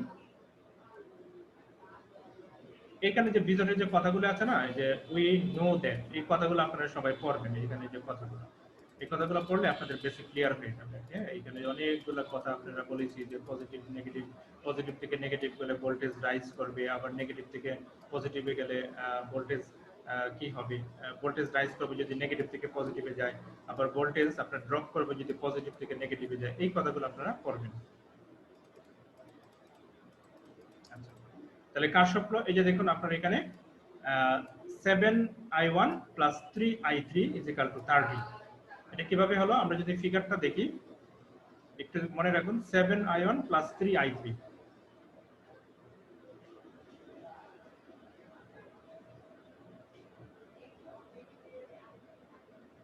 আপনারা একটু মনে রাখুন, 7I1 + 3I3 = 30। অর্থাৎ প্রথম লুপের ক্ষেত্রে, যে লুপ 1 এর ক্ষেত্রে আমরা যদি এটাকে কনসিডার করি, তাহলে লুপ 1 এর ক্ষেত্রে আমরা দেখুন কি এখানে আমরা কি পাই, এই যে ফিগারটা সব এটা আপনারা এঁকে ফেলবেন। তাহলে 7I1 এর ক্ষেত্রে যে 7I1, আর এখানে 3I3 আছে, এটা হলো যে প্রথম লুপের ক্ষেত্রে 3I3 আর 7I1 = যে আপনার এখান থেকে আমি টোটাল ইলেকট্রিসিটি পাচ্ছি 30 ভোল্টের ক্ষেত্রে ওই দুটো অংশে ইলেকট্রিসিটি ভাগ হয়ে যাচ্ছে। ঠিক আছে, এই জন্য দেখুন 7I1 + 3I3 = 30 ভোল্ট। এই যে এখানে দেখুন, এই যে 7I1 + 3I3 = 30 ভোল্ট। আর এখানে দেখুন কিভাবে হলো I3 এবং I1, এখানে ঘড়ির কাঁটার দিকের বিপরীতে আপনার কথা আছে। হ্যাঁ, আপনি যখন এই লুপের কথা চিন্তা করবেন, তাহলে এই লুপে ইলেকট্রিসিটি কিভাবে ফ্লো হচ্ছে, যে ইলেকট্রিসিটি এটা এদিকে যাচ্ছে না, তাহলে এটা ঘড়ির কাঁটার বিপরীতে যাচ্ছে, আর এটা ঘড়ির কাঁটার দিকে যাচ্ছে না নাকি বিপরীতে যাচ্ছে, দেখুন প্লাস থেকে মাইনাসে যাচ্ছে নাকি মাইনাস থেকে প্লাসে যাচ্ছে, এই জিনিসটা আপনার এখানে চিন্তা করতে হবে। যে আমার এই ইলেকট্রিসিটি দেখুন মাইনাস থেকে প্লাসে যাচ্ছে, তাহলে মাইনাস থেকে প্লাসে গেলে I2 দেখুন কি হবে, সাইনটা এখানে দিয়েছে, এই সাইনগুলো এখানে আমরা এখানে হচ্ছে I2 হয়ে যাবে পজিটিভ, মাইনাস থেকে প্লাসে, আর প্লাস থেকে এটা মাইনাসে যাচ্ছে, এই জন্য এটার সাইন হবে নেগেটিভ, তাহলে নেগেটিভ, এই জন্য এটা বাম দিকে থেকে ডান দিকে চলে গেল। আর প্লাস আছে 50 ভোল্টেজ। ঠিক আছে, এই যে এখানে দেখুন আপনার ফিগারটা দেখে আপনার ইয়া করতে হবে, এই যে এটা এই যে ইলেকট্রিসিটি এদিকে আসছে, তাহলে প্লাস থেকে মাইনাসে যাচ্ছে, প্লাস থেকে মাইনাসে গেলে এটা নেগেটিভ হবে, এই জন্য এটা ডান দিকে চলে গেল। আর এটা I2 ইলেকট্রিসিটি যে মাইনাসে যাচ্ছে, মাইনাস থেকে তারপরে প্লাসে যাচ্ছে, এই জন্য I2 পজিটিভ। যেহেতু এটা -3I3 মাইনাস হয়ে যাচ্ছে, তাহলে এটা ডান দিকে আমরা দিয়ে দিলাম ইকুয়েশনের ডান দিকে, এই যে ইকুয়েশনের ডান দিকে দিয়ে দিলাম। এই দুটি ইকুয়েশন আমরা সবাইকে বুঝতে পেরেছি কিনা বলেন তো? সহজ না? কিন্তু কারশফ ল এখানে আমি বিস্তারিত আলোচনা করেছি, আপনারা ল্যাঙ্গুয়েজটা ইচ্ছে করলে লিখতেও পারেন, নাও লিখতে পারেন, লিখলেও সমস্যা নেই। আমরা এক্সামের সময় কি লিখবো? এক্সামের সময় লিখলেও সমস্যা নেই, না লিখলেও সমস্যা নেই, তবে আপনারা এটা পড়তে হবে। না পড়লে আপনারা যে কার্শফ ল, ইলেকট্রিসিটি ল, অহমস ল, এই জিনিসগুলো আপনারা কিন্তু বুঝতে পারবেন না। যে অহমের সূত্র কি, এটা ফিজিক্সে পড়ানো হয় আর কি। এই জিনিসগুলো কিন্তু আপনারা বুঝতে পারবেন না। আমি এখানে জিনিসগুলো খুব সুন্দরভাবে ব্যাখ্যা করেছি, আপনারা একটু পড়বেন। এবার আমি যে প্রথম ইকুয়েশনটা পেয়েছিলাম এইটা এবং এইটাই, তিনটে ইকুয়েশনকে আমি সলভ করব। এই যে আমি ইকুয়েশনগুলো এখানে এক করে লিখছি। এটা 1 নাম্বার ইকুয়েশনে পেয়েছিলাম, এটা 2 নাম্বার, এটা 3 নাম্বার। এবার এটাকে আমরা যে ক্যালকুলেটরের সাহায্যে সলভ করেছি, এটাও আপনারা ইউটিউবে সার্চ দিবেন, লিখবেন simultaneous equation solution by using calculator, তাহলে দেখবেন এটা কিভাবে সলভ করবেন, এটাও আপনারা ভিডিও পেয়ে যাবেন। ইলেকট্রিসিটি আমি যেখানে পেয়ে গেলাম, I1 পেয়ে গেলাম মান এটা, I2 এটা, I3 এটা। তাহলে দেখুন ইলেকট্রিসিটি I3 পেয়েছি আমি negative, which means that this current flows opposite to the direction indicated in the figure। অর্থাৎ আমার ফিগারে যে ফিগার এরকম দেওয়া আছে, এই I3 আপনার এইভাবে আসতেছিল, এর থেকে বি এরকম না, এটা আসলে আপনার উল্টা দিকে যাচ্ছে, আপনার বি থেকে এতে যাচ্ছে, এটা এখানে বলা আছে। তাহলে এই তিনটাই হলো আমার উত্তর, এটা আপনারা বের করে নেবেন আর কি, ঠিক আছে? তাহলে পারা যাবে না এটা যদি পরীক্ষায় আসে, বলেন তো? ইনশাআল্লাহ স্যার। ওকে,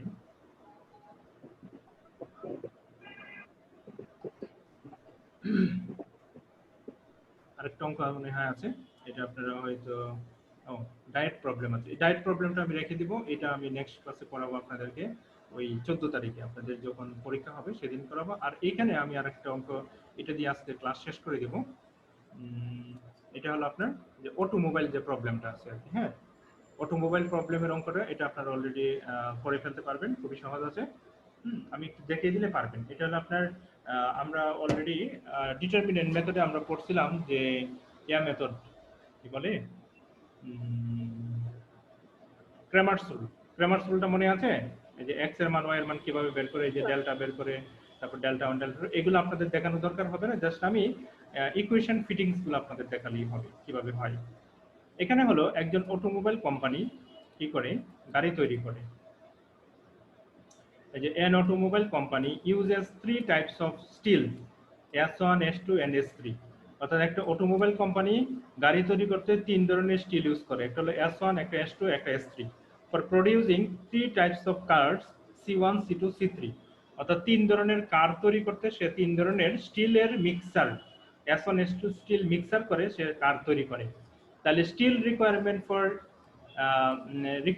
স্টিলের যে requirement in tons for each type of car, অর্থাৎ প্রত্যেকটা কারের জন্য কি পরিমাণ স্টিল রিকোয়ারমেন্ট দরকার হয় ইন টনস। অর্থাৎ C1 কার তৈরি করতে S1 স্টিল দরকার হয় 2 টন, আপনারা জিনিসটা খেয়াল করুন।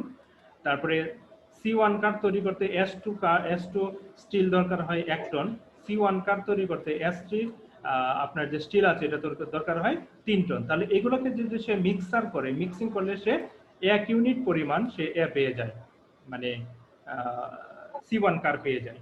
আবার C2 কার তৈরি করতে, এটা হলো আরেক ধরনের, এটা মার্সিডিজ বেঞ্জ মনে যদি বলেন, মার্সিডিজ বেঞ্জের মধ্যে S1 লাগে আপনার 3 টন, তারপরে S2 লাগে 1 টন, S3 লাগে 2 টন।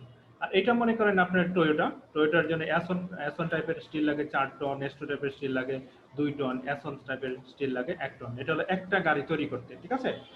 আচ্ছা, এখন আমি জানি না S1 কতগুলা কার তৈরি হয়, কতগুলা ঠিক কি পরিমাণ স্টিল দরকার হবে কতগুলা কার তৈরি করতে। এটার আবার রিকোয়ারমেন্ট আপনাকে এই যে এখানে দেওয়া আছে, এই যে determine the number of cars, অর্থাৎ আপনার অর্থাৎ গাড়ির সংখ্যা বের করতে হবে যেগুলা ক্যান বি ইউজ এত এবং এত tons of steel of 3 types. অর্থাৎ S1 স্টিল তৈরি করতে S1 স্টিল যদি আপনার 29 টন লাগে, তাইলে S2 স্টিল যদি আপনার লাগে 13 টন, S3 টাইপের স্টিল যদি আপনার 16 টন লাগে, তাহলে কি পরিমাণ গাড়ি সে উৎপন্ন করতে পারবে এটা আপনাকে বের করতে হবে। আচ্ছা, আমরা XYZ দিয়ে ধরে নিই যে গাড়ির পরিমাণ তো আমরা জানি না, ডিটারমাইন যেহেতু করতে হবে, তাহলে আমরা এখানে গাড়ির পরিমাণটা আমরা ধরে নিয়েছি যে C1 টাইপের গাড়ি হলো আপনার X, C2 টাইপের গাড়ি হলো Y, C3 টাইপের গাড়ি হলো মনে করুন Z। Then from the given data, অর্থাৎ এই given তথ্য অনুসারে আমরা কি পাই দেখুন, এই যে 2x, এটা হলো দেখুন 2x 3y 4z, এটা হলো 29 টন, অর্থাৎ অ্যাসন স্টিল লাগে টোটাল 29 টন। ঠিক আছে, এটা হলো দেখুন আপনার অ্যাসন স্টিল, অর্থাৎ আপনার টোটাল 29 টন দরকার হয় আপনার কি স্টিল, অ্যাসন স্টিল। তাহলে অ্যাসন স্টিলে আপনার 2 টন লাগে আপনার কি C1 টাইপের কারে, 3 টন লাগে আপনার C2 টাইপের কারে, 4 টন লাগে আপনার C3 টাইপের কারে। আপনি যদি ফিগারটা একটু খেয়াল করে দেখুন, এই যে দেখুন ফিগারটা, এই যে এখানে 2 টন লাগে C1 টাইপ কারে, 3 টন লাগে আপনার C2 টাইপের কারে, 4 টন লাগে আপনার C4 টাইপ কারে। তাহলে এই জন্য আপনি কি করছি, আমি তো জানি না C1 কার কয়টা, তাহলে টোটাল স্টিলের পরিমাণ হবে 2x। এটা যদি আমার x হয় তাহলে এটা হবে 2x। C2 টাইপের কারের পরিমাণ যদি আপনার y হয় তাহলে এটা হবে আপনার কত, না 3y। C2 টাইপের কার যদি আপনার z হয় তাহলে এটা টোটাল স্টিলের পরিমাণ হবে 4z। তাহলে টোটাল স্টিল, অ্যাসন স্টিলের পরিমাণ আমাকে বলা আছে এই যে এখানে 29 টন, এই যে টোটাল হলো 29 টন। ঠিক আছে, তাহলে আমার সমীকরণগুলো এখানে যোগ হয়ে যাবে 2x 3y 4z equal to হলো 29, আর এখানে x plus y plus z equal to হবে 13। S2 টাইপের স্টিল হলো 3x 2y plus z equal to 16। ঠিক আছে, এই যে আমরা এখানে ইকুয়েশনগুলো ফিটিং করে ফেললাম, এই যে ইকুয়েশন ফিটিং করে ফেললাম। সবাই ইকুয়েশনগুলো আমরা একটু বুঝতে পেরেছি কিনা একটু আমাকে নোট দেন তো। জি স্যার, বুঝতে পারছি। ওকে, এইবার হলো আপনার আমরা যেটা ক্রেমার্স রুলটা আমরা যেটা জানি, তারপর আমি এখানে একটু হাইলাইট করে দিচ্ছি। প্রথমে ডেল্টার মানটা বের করব, এই যে এখানে কোএফিশিয়েন্ট গুলো যেগুলো দেওয়া আছে, কোএফিশিয়েন্ট গুলো আমরা যেখানে বসাবো, বসিয়ে তার মান বের করব। কোএফিশিয়েন্ট গুলো যে 2 1 3, এই যে 2 1 3, 2 1 2, এই যে 2 1 2, 3 1 2, 4 2 1, এই যে 4 2 1 বসিয়ে এখানে আমরা যে এখানে আর গুণন করলাম, 2 যখন নিলাম তখন রো কলাম বাদ 1 1 1 2 দুগুণে 4 -3 হবে, সূত্রের মাইনাস কলাম বাদ রো বাদ 1 1 1 -6, এই যে 1 1 -6, 4 যখন আমরা রো কলাম বাদ রো বাদ, তাহলে 2 কে 2 -6, এই যে 3। তাহলে এখানে মানটা যেটা আমরা বের করলাম, এই যে বের করে ফেললাম আমরা, মান আসলো কত 5। এবার ডেল্টা যেহেতু নট ইকুয়াল টু 0, তাহলে ইউনিক সলিউশন বিদ্যমান আছে, এটা আমরা বের করব। তারপর x এর মান যখন আমরা বের করব তখন আমাদের ডেল্টা 1 বের করতে হবে। তাহলে ডেল্টা 1 যখন, তখন x এর কলামটা বাদ গিয়ে ওই আপনার যে ডান পাশে যে ভ্যালুগুলো থাকে কনস্ট্যান্ট গুলো এখানে তার মান বসিয়ে যায়, তারপরে y এর কোএফিশিয়েন্ট গুলো এখানে বসে, z এর কোএফিশিয়েন্ট গুলো এখানে বসে, এটার মানও আমরা এইভাবে বের করব। তারপর ডেল্টা 2 যখন আমরা বের করব তখন ডেল্টা 2 এর জায়গায় y এর কলামটা বাদ যাবে, y এর কলামে ডান পাশের কনস্ট্যান্ট গুলো এসে বসে যায়, আর বাকি এখানে x এর মান বসবে, এখানে z এর মান বসবে। ডেল্টা 3 আমরা যখন বের করব তখন z এর কলামটা বাদ যাবে, z এর কলামে কনস্ট্যান্ট গুলো এসে বসে যাবে, মানগুলো বের করব। তারপরে আমরা ভ্যালুগুলো আমরা এখানে বসিয়ে দেব। যে দেখুন কেমন আছো? কথা আছে, ওই যে স্যার আসছে। সুইচ বন্ধ করে নেটে ডিস্টার্ব করছে আমরা প্রচুর পরিমাণে। হ্যাঁ, আচ্ছা, দেখা যাচ্ছে? হ্যালো, আমার কথা কি বুঝতে পারতেছেন?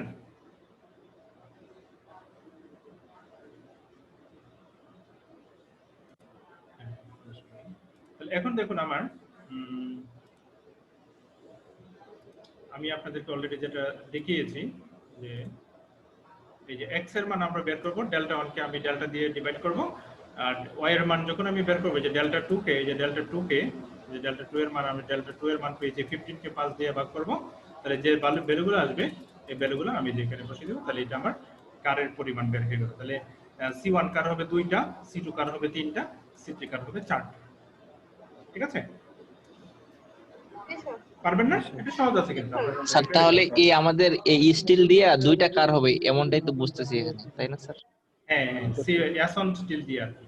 জি, S1 স্টিল দিয়ে 2টা কার হবে, Y দিয়ে হবে আপনার 3টা, Z দিয়ে হবে না না 4টা। না না, এখানে কার যখন একটা বানাচ্ছেন 3 ধরনের স্টিলের কিন্তু মিক্সার, নট অনলি এক ধরনের স্টিল। 3 ধরনের স্টিলের মিক্সারের জন্য, এই জন্যই তো আমরা যে x y z এর সমীকরণে মিক্সার ব্লেন্ড করেছি, যে 3 ধরনের স্টিলকে আমরা যেখানে মিশিয়েছি না, যে 3 ধরনের স্টিলকে। জি স্যার। C1 কারে কি পরিমাণ আছে, C2 C3, 3 ধরনের কার ইয়ার মিক্সার আছে। 3 ধরনের স্টিল দিয়ে এতগুলা কার হবে, C1 type, C2 type, C3 type. আচ্ছা, আমরা এটা শেষ করে ফেলি, কারণ এটা পরবর্তী ক্লাসের জন্য একটা ভিডিও হয়ে যাক, আমরা তার একটা ভিডিও বেড়ে যাবে। এখানে একটু বড় একটা কোয়েশ্চেন দেখতে পাচ্ছেন, কোয়েশ্চেন বড় দেখে ভয় পাওয়ার কিছু কারণ নাই, অঙ্কটা ততই সহজ। ঠিক আছে, এটা হলো আপনার লিনিয়ার অ্যালজেব্রা, লিনিয়ার প্রোগ্রামিং বলি আমরা এটাকে। হ্যাঁ, সেটা আমরা এখানে একটু করার চেষ্টা করেছি। A diet is to contain at least 80 units of carbohydrate. অর্থাৎ আমাদের এরকম একটা ডায়েট দরকার বা আদর্শ খাবার যেটা আমরা বলি না কেন, সেটা এরকম একটা খাবার দরকার যার 80 ইউনিট পরিমাণ কার্বোহাইড্রেট থাকবে, 50 ইউনিট পরিমাণ ফ্যাট থাকবে, তারপরে 120 ইউনিট পরিমাণ প্রোটিন থাকবে। এটা হলো আমার রিকোয়ারমেন্ট। ঠিক আছে, এরপরে কি বলছে আপনারা একটু প্রশ্ন নিজের একটু পড়ুন, তারপরে আমি এটা আপনাদেরকে ইয়া করছি। আপনি একটু আবার একটু পড়ুন। আমাদের যে আমরা যে এটা চাই, আমাদের যে চাওয়া, সেই চাওয়াটা হলো আপনার যে প্রোডাক্টের কোয়ালিটি হবে হাই, এন্ড আপনার দাম হবে কম। এই জিনিসটা হলো আমাদের চাওয়া। সো আমি আবারও যদি এটাকে রিপিট করি যে find the minimum cost. Minimum cost মানে সর্বনিম্ন খরচ, অথবা এটার খরচ সাধারণত ক্রেতা সবসময় কম দিতে চায়। এবং find the mixer of this food এবং নিউট্রিশনাল মিট মানে কি, যেটা পূরণ করবে মিনিমাম নিউট্রিশনাল রিকোয়ারমেন্ট, অর্থাৎ ন্যূনতম যে আপনার যে ফুড যে আপনার ইনগ্রেডিয়েন্টস আছে তারা যেন পুষ্টিকর হয়, সেই চাহিদাটা যেন পূরণ করে এবং দামটাও যেন কম হয়। ঠিক আছে, সবসময় কিন্তু আপনার এই লিনিয়ার যে আমরা এখন যে অঙ্কটা করছি এটাকে লিনিয়ার প্রোগ্রামিং বলে। লিনিয়ার প্রোগ্রামিং এর একটা ডুয়ালিটি প্রবলেম আছে। ডুয়ালিটি প্রবলেমে সবসময় একটা অপটিমাম সলিউশন দেয়। সো সেই অপটিমাম সলিউশনটা হলো যে ক্রেতা সবসময় চায় কম দাম আর বিক্রেতা সবসময় চায় বেশি দামে বিক্রি করতে। তাহলে দুটার মধ্যে মধ্যস্থতা করে ডুয়ালিটি প্রবলেম। অর্থাৎ আপনি যদি এইরকম একটা সলিউশন পান যেটার জন্য ক্রেতাও লাভবান হবে, বিক্রেতাও লাভবান হবে, তাহলে একটা মিডল পয়েন্টে আমার একটা সলিউশন দরকার। এই সলিউশনটাকে বলে অপটিমালিটি প্রবলেম অথবা ডুয়ালিটি প্রবলেম। এই ডুয়ালিটি প্রবলেম লিনিয়ার প্রোগ্রামিং এর মধ্যে আপনাকে বিভিন্ন ক্রাইটেরিয়া সেট আপ করে তৈরি করতে হয়, এবং এটা বিভিন্ন প্রোগ্রামিং আছে, ম্যাথমেটিক্যাল কোড আছে, সেই কোড ইউজ করে আমরা এটার অপটিমাম সলিউশন বের করতে পারি। ঠিক আছে? জি স্যার। আচ্ছা, এই জিনিসটা আপনাকে একটু করতে হবে।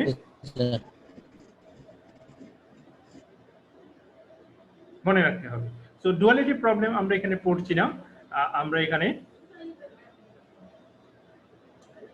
লিনিয়ার প্রোগ্রামিংটা আমরা এখানে সলভ করার চেষ্টা করছি আর কি। হ্যাঁ, তো এখানে আমার মেইন কনসেপ্টটা কিন্তু ওখান থেকে যে এটা যেহেতু আপনার ডায়েট প্রবলেমটাও ওয়ান কাইন্ড অফ ডুয়ালিটি প্রবলেমের মতোই হয়। তারপর আমরা এখানে অপটিমাম যে সলিউশনটা আছে সেটা আমরা এখানে বের করার চেষ্টা করব। আচ্ছা, এখানে বলছে যে ফর্মুলেট দ্য এলপিপি, অর্থাৎ ফর্মুলেট দ্য এলপিপি মানে হলো linear programming problem. Linear programming প্রবলেমটাকে আপনি কি ফর্মুলেট করবেন বা তৈরি করবেন, তারপরে সলভ ইট গ্রাফিক্যালি, অর্থাৎ চিত্রের সাহায্যে, গ্রাফের সাহায্যে এটাকে আপনাকে সলিউশন করতে হবে। ঠিক আছে, আমি এখানে আবারও একটু প্রবলেমটা হাইলাইট করছি যে আমরা একটা ডায়েট চাচ্ছি যে ডায়েটটা অ্যাটলিস্ট 80 ইউনিটস অফ কার্বোহাইড্রেট থাকবে।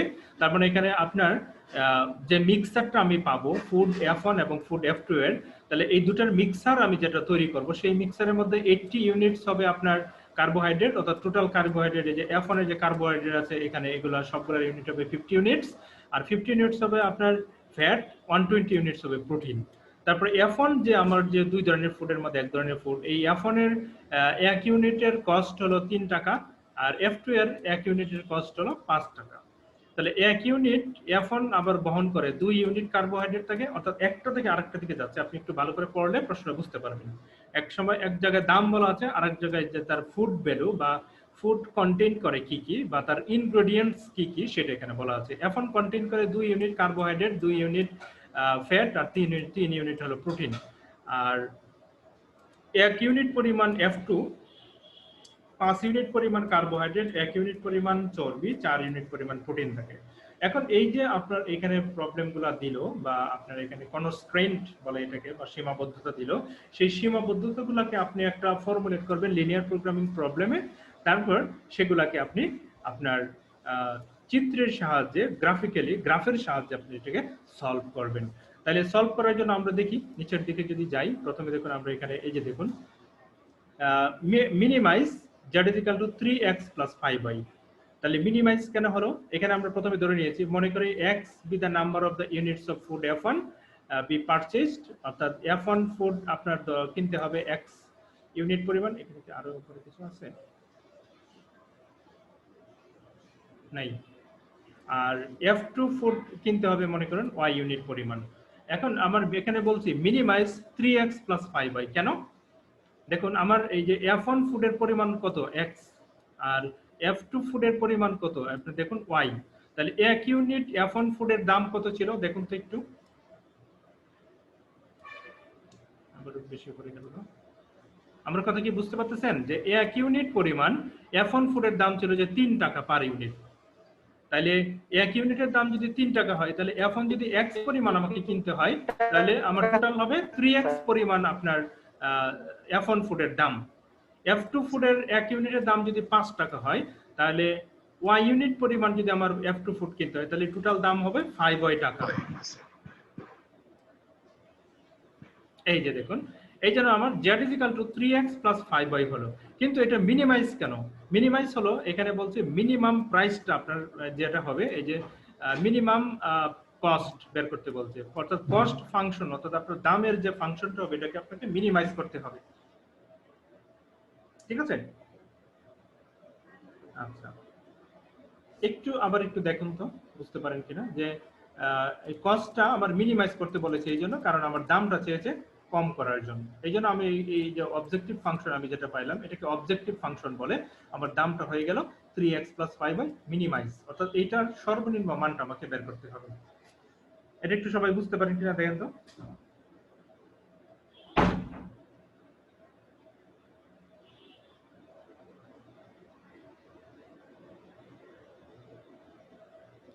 এটা কি আমরা বুঝতে পেরেছি? জি স্যার। ওকে, এইবার দেখুন আমার সাবজেক্ট টু কনস্ট্রেন্ট, এখানে দেখুন তো আমাকে 2x + 5y > 80 কেন হলো, এটা আমরা কি বুঝি কিনা? 2x + 5y > 80। এইবার আমার যে প্রশ্নটা আছে, প্রশ্নের মধ্যে 3 ধরনের ইনগ্রেডিয়েন্ট আছে, একটা হলো কার্বোহাইড্রেট, একটা হলো আপনার ফ্যাট, আর একটা হলো প্রোটিন। তাহলে কার্বোহাইড্রেট দেখুন তো f1 যে আপনার এটা আছে ইউনিটটা স্যার, একটু আমরা যদি দেখি, আমার যদি x পরিমাণ যদি f1 ফুড থাকে, তাহলে এই x পরিমাণ f1 ফুডে কার্বোহাইড্রেট আছে f1 ফুডে 2 ইউনিট, তার মানে হচ্ছে 2x, তাই তো?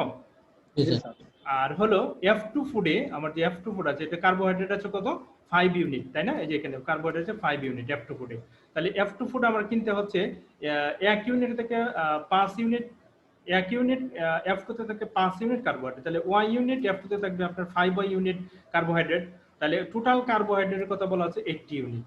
ক্লিয়ার? তাহলে আমরা দেখুন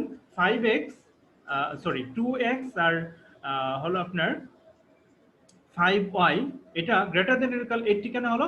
আমার এখানে এটা হলো আমার কনস্ট্যান্ট আমার বলছে নিউট্রিশনাল ভ্যালু আমরা কি চাই মিট করতে বলছে। নিউট্রিশনাল ভ্যালু অর্থাৎ আপনার যে পুষ্টিমানটা আমরা সর্বোচ্চ চাই, এই জন্য এটা আপনার হয়েছে > 0। ঠিক আছে? এই যে এই জন্য হয়েছে আমার পুষ্টিমানটা > 0, এটা হলো কার্বোহাইড্রেট। সবাই কি ক্লিয়ার প্রথম মানটা? জি। এই জন্য > আসছে, কারণ কি আমি চাচ্ছি পুষ্টিমান বেশি, অথবা 80-র চেয়ে আমার কম হবে না, 80-র বেশি হবে কিংবা কম, কিন্তু কম হবে না।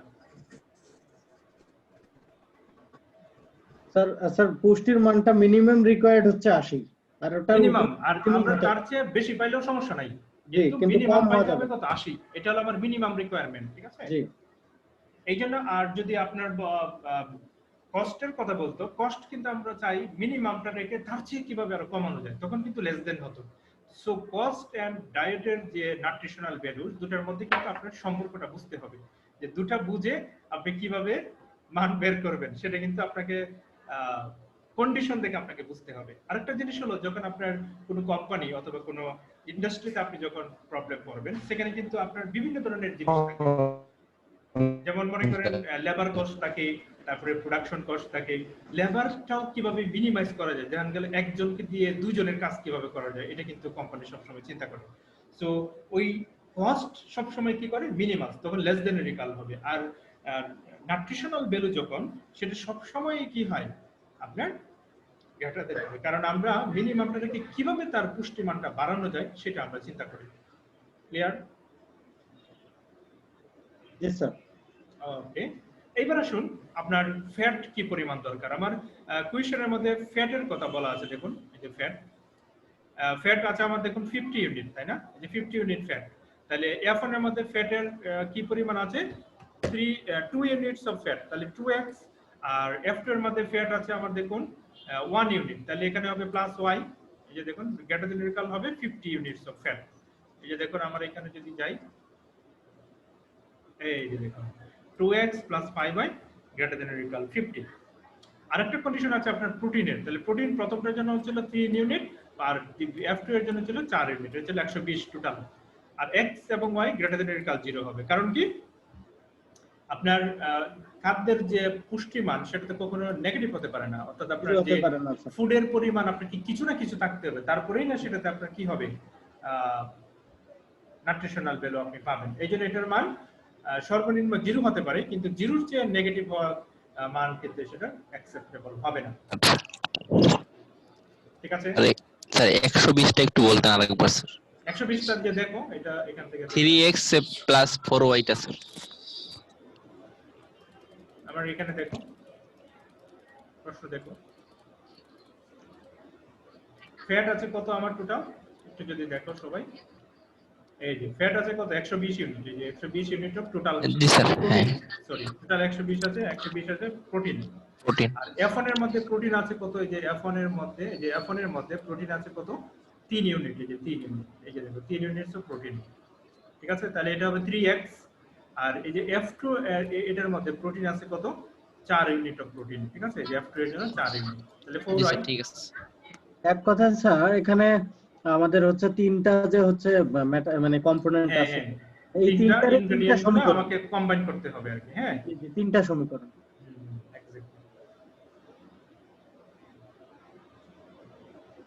ঠিক আছে। জি স্যার। এবার আমাদের ইকুয়েশন ফিট হয়ে গেল। এইবার এগুলোকে আমরা গ্রাফের মধ্যে আমরা এগুলোকে করার চেষ্টা করব, ফিট করার চেষ্টা করব। তাহলে গ্রাফের মধ্যে কিভাবে আমরা এটাকে ফিট করব আমরা যদি একটু দেখি।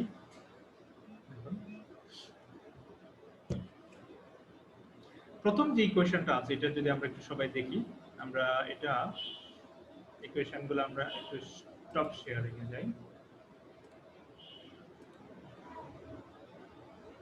হোয়াইট বোর্ডে যদি আমরা ক্লিক করি,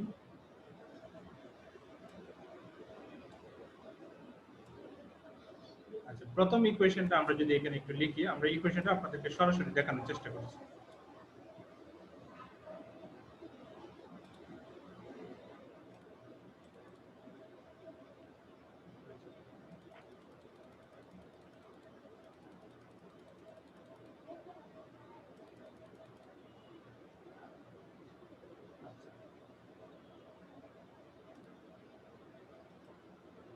প্রথম ইকুয়েশনটা ছিল এরকম, আমরা যদি আরেকটু করে নিই, কিছুই তো দেখা যায় না স্যার। দেখা যায় না? না স্যার। এখন দেখা যায় কিছু? না স্যার, না স্যার, সাদা হয়ে গেছিল। সাদাই তো দিয়েছি, দেখুন কিছু দেখা যায় না স্যার, কিছু লেখা তো দেখা যায় না স্যার। 2x এখনো তো লেখা নেই প্লাস 5y, সাদাটার মধ্যে অনেক কিছু থাকবে। এটা হলো আমার একটা ইকুয়েশন, প্রথম ইকুয়েশন এটা, তাই না?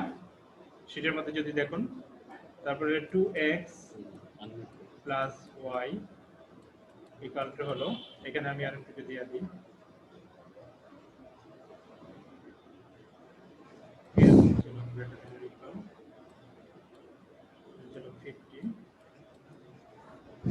দুই নম্বর ইকুয়েশন ছিল 3x plus 4y greater than or equal to 120 24 sir. এই তিনটি ইকুয়েশন এতে ছিল তাই না? জি স্যার। এইবার এই তিনটি ইকুয়েশনকে আমরা দেখুন কি করার চেষ্টা করি দেখুন। ও আরেকটা ছিল x, y greater than or equal 0, ঠিক আছে? আচ্ছা, এবার আসুন আমরা দেখি। প্রথমে আমরা অ্যাক্সেস গুলো আমরা এখানে ড্রয়িং করি। এটা হলো y অক্ষ আর এটা হলো x অক্ষ, ঠিক আছে? এখানে দেখুন এখানে মনে করেন যে 5, এটা হলো 5, তারপরে এখানে হলো 10, এখানে হলো 15, এখানে হলো 20, এখানে মনে করেন যে 25, এখানে হলো 30, এখানে মনে করেন যে 35। এইভাবে ম্যাক্সিমাম কি 120 লাগবে না স্যার? না, আমি এটাকে আর করতেছি। এখানে হলো 5, এখানে হলো 10। আমি কিভাবে করতেছি আপনাদেরকে একদম এটা কমপ্লিট সলিউশন দেখাচ্ছি। 15, 120 এর দরকার হবে, 20, 25, 30, 35 পর্যন্ত থাকবে। আচ্ছা, এবার আমার যে ফার্স্ট ইকুয়েশনটা আপনি দেখতে পাচ্ছেন, যে ফার্স্ট যে ইকুয়েশন, এই ইকুয়েশনটা আমি অন্য কালার নেই। এই ফার্স্ট ইকুয়েশনটা আমি এখানে লিখি, প্রথম ইকুয়েশনটা, ঠিক আছে? প্রথম ইকুয়েশনটা আমি নিচে লিখি। তাহলে 2x plus 5y equal to 80। এবার দেখুন আমি অন বোথ সাইড আমি কি করব, 80 দিয়ে ভাগ করব। আমি সবাইকে 80 দিয়ে ভাগ করব। তাহলে আমার এখানে কত পেয়ে যাব? 1 পেয়ে যাব। এখানে ডান পাশে 1, আর বাম পাশে এখানে 80 কে যদি 5 দিয়ে ভাগ করি তাহলে 5 লং 80, 2 দিয়ে যদি 80 কে ভাগ করি তাহলে 40 দোকানে 80, ঠিক আছে? তাহলে x এর মান হবে 40। তাহলে এখানে আমি আরেকটা নিতে হবে 40। x এর মান হবে এখানে একটা বিন্দু, প্রথম লাইনের জন্য এখানে একটা বিন্দু, আর y এর মান হবে 16। 16 কোথায় আছে? 15 এর ঠিক একটু উপরে, যে এখানে। এবার এই দুটো বিন্দু আমি যোগ করব, যে এই দুটো বিন্দু যোগ করলে এটা হয়ে যাবে, এটা যদি ইকুয়েশন নাম্বার 1 দেই তাহলে এটা ইকুয়েশন নাম্বার 1, ঠিক আছে? এটা হবে ইকুয়েশন নাম্বার 1। ক্লিয়ার? কেমনে বের করলাম ইকুয়েশন, লাইনটা কিভাবে আমি ড্রয়িং করলাম? জি স্যার। জি স্যার। এইবার আপনারা দেখবেন যে এখানে দেখুন গ্রেটার দেন ইকুয়াল একটা সাইন আছে, ঠিক আছে? একটা আমি দেখাবো, বাকি দুইটা কিন্তু সিমিলার ওয়েতে আপনাকে করতে হবে, ঠিক আছে? আচ্ছা, এবার এই যে গ্রেটার দেন ইকুয়াল সাইন আছে, এই সাইনের কাজটা এখানে কি সেটা আমি একটু দেখাবো। তাহলে 2 ইনটু 0 আমি যদি বসাই, প্লাস 5 ইনটু x এর মান আমি ইচ্ছা করে আমি 0 বসাই দিয়েছি, ঠিক আছে? তাহলে কত হবে? 0 না? জি স্যার। কি বোঝা যাচ্ছে? তাহলে আমি বাম পাশের মান কত পাইলাম? 0। 0 greater than equal 80। Is it possible?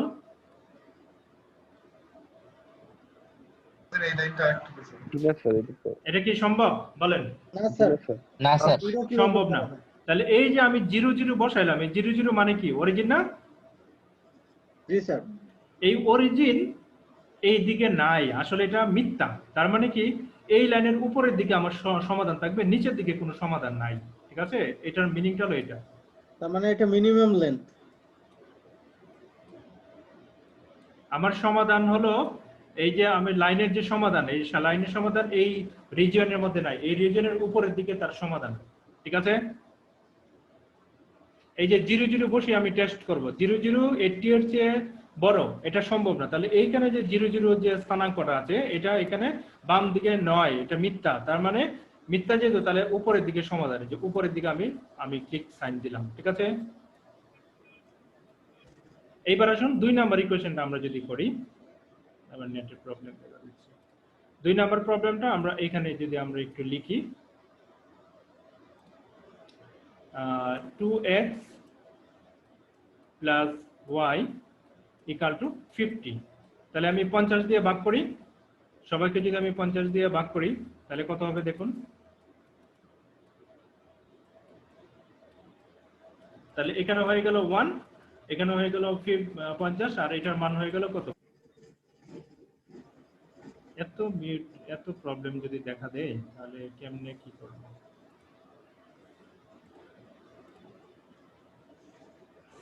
সেকেন্ডের মধ্যে স্যার শুধু এবার ভাগ আমার হোয়াইট বোর্ডটা পুরোটাই চলে গেছে, এতক্ষণ যা লিখলাম জি স্যার, সব চলে গেছে। হোয়াইট বোর্ডই হয়ে গেছে। আচ্ছা, সমস্যা নেই স্যার, আপনি পর থেকে তাও তো সমস্যা গ্রাফ। আনবো দেই তো দেখি আসবে না। নেটে খুবই সমস্যা করে স্যার। নেটে এত প্রবলেম করতেছে যে আমি আসলে ফেড আপ পুরো। আচ্ছা, ওখানে ছিল অনেক সমস্যা x বাই, আমি একটু যদি এভাবে লিখি x বাই 25, তাই তো, plus y by 50 equal to ছিল কত? 1। এটা আপনারা একটু যদি এরকম দেখুন, তাহলে আমি এখানে ফিগারটা যদি ড্রয়িং করি, এটা ছিল আমার, ওইটা মনে হয়েছিল এখানে 20 না, 40 আর এখানে ছিল 16, 40 ছিল না, 40 স্যার 40 আর 16, 16 তাহলে এই দুটার যোগফল ছিল আর কি, এখানে উপরের দিকে ছিল। কিছু রেখা ছিল আর পয়েন্টে 0 ছিল এক্সেস। এন্ড এইটা যদি আমরা ড্রয়িং করি তাহলে x এর ভ্যালু হলো 25, তাহলে 25 মনে করেন যে এটা আমরা যদি 30 ধরি, 25 মনে করেন এখানে আছে, তাই না? জি আমরা জাস্ট একটু রাফলি আমরা একটু বোঝানোর চেষ্টা করি। এখানে হলো 25 আর 50 মনে করেন এখানে আছে, তাহলে এই দুটোর যোগফল হবে দ্বিতীয় যে লাইনটা। তো দ্বিতীয় লাইনের মধ্যে আমার এরকম ছিল 2x + y greater than or equal ছিল 50। এখানেও যদি আমি 0 0 বসাই তাহলে 0 0 বসালে এখানে বাম পাশে 0 হয়ে যাবে, 0 গ্রেটার দ্যান অর ইকুয়াল 50 হয়ে যাবে। এটাও সত্য নয়, তাহলে এইটারও উপরের দিকে সমাধান হবে, ঠিক আছে? জি আরেকটা ইকুয়েশন ছিল, ইন্ডিকেট করে দিতে হবে দাগ দেয়া। আমার অঙ্ক করে দেওয়া আছে, দেখবেন 3x + 4y। প্রতিটা 0 আসলেই তো মনে হচ্ছে যে 0ই হবে, আর 0 নিচ থেকে তো হবেই না, সেটা সম্ভব। বুঝি নাই, কি বললেন?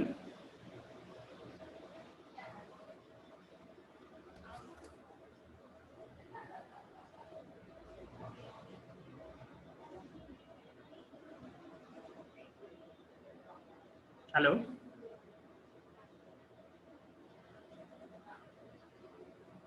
আমার কথা কি বুঝতে পারতেছেন?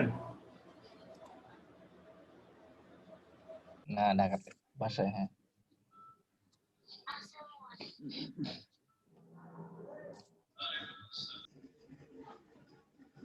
বিরক্ত আসলে, বুঝছেন, এত নেটে খুবই সমস্যা করে স্যার। স্যার আপনার Welcome সবগুলো back, ক্লাসের sir. মধ্যে শুধু আজকে বেশি বিরক্ত করলো, অনেকদিন ভালো ছিল।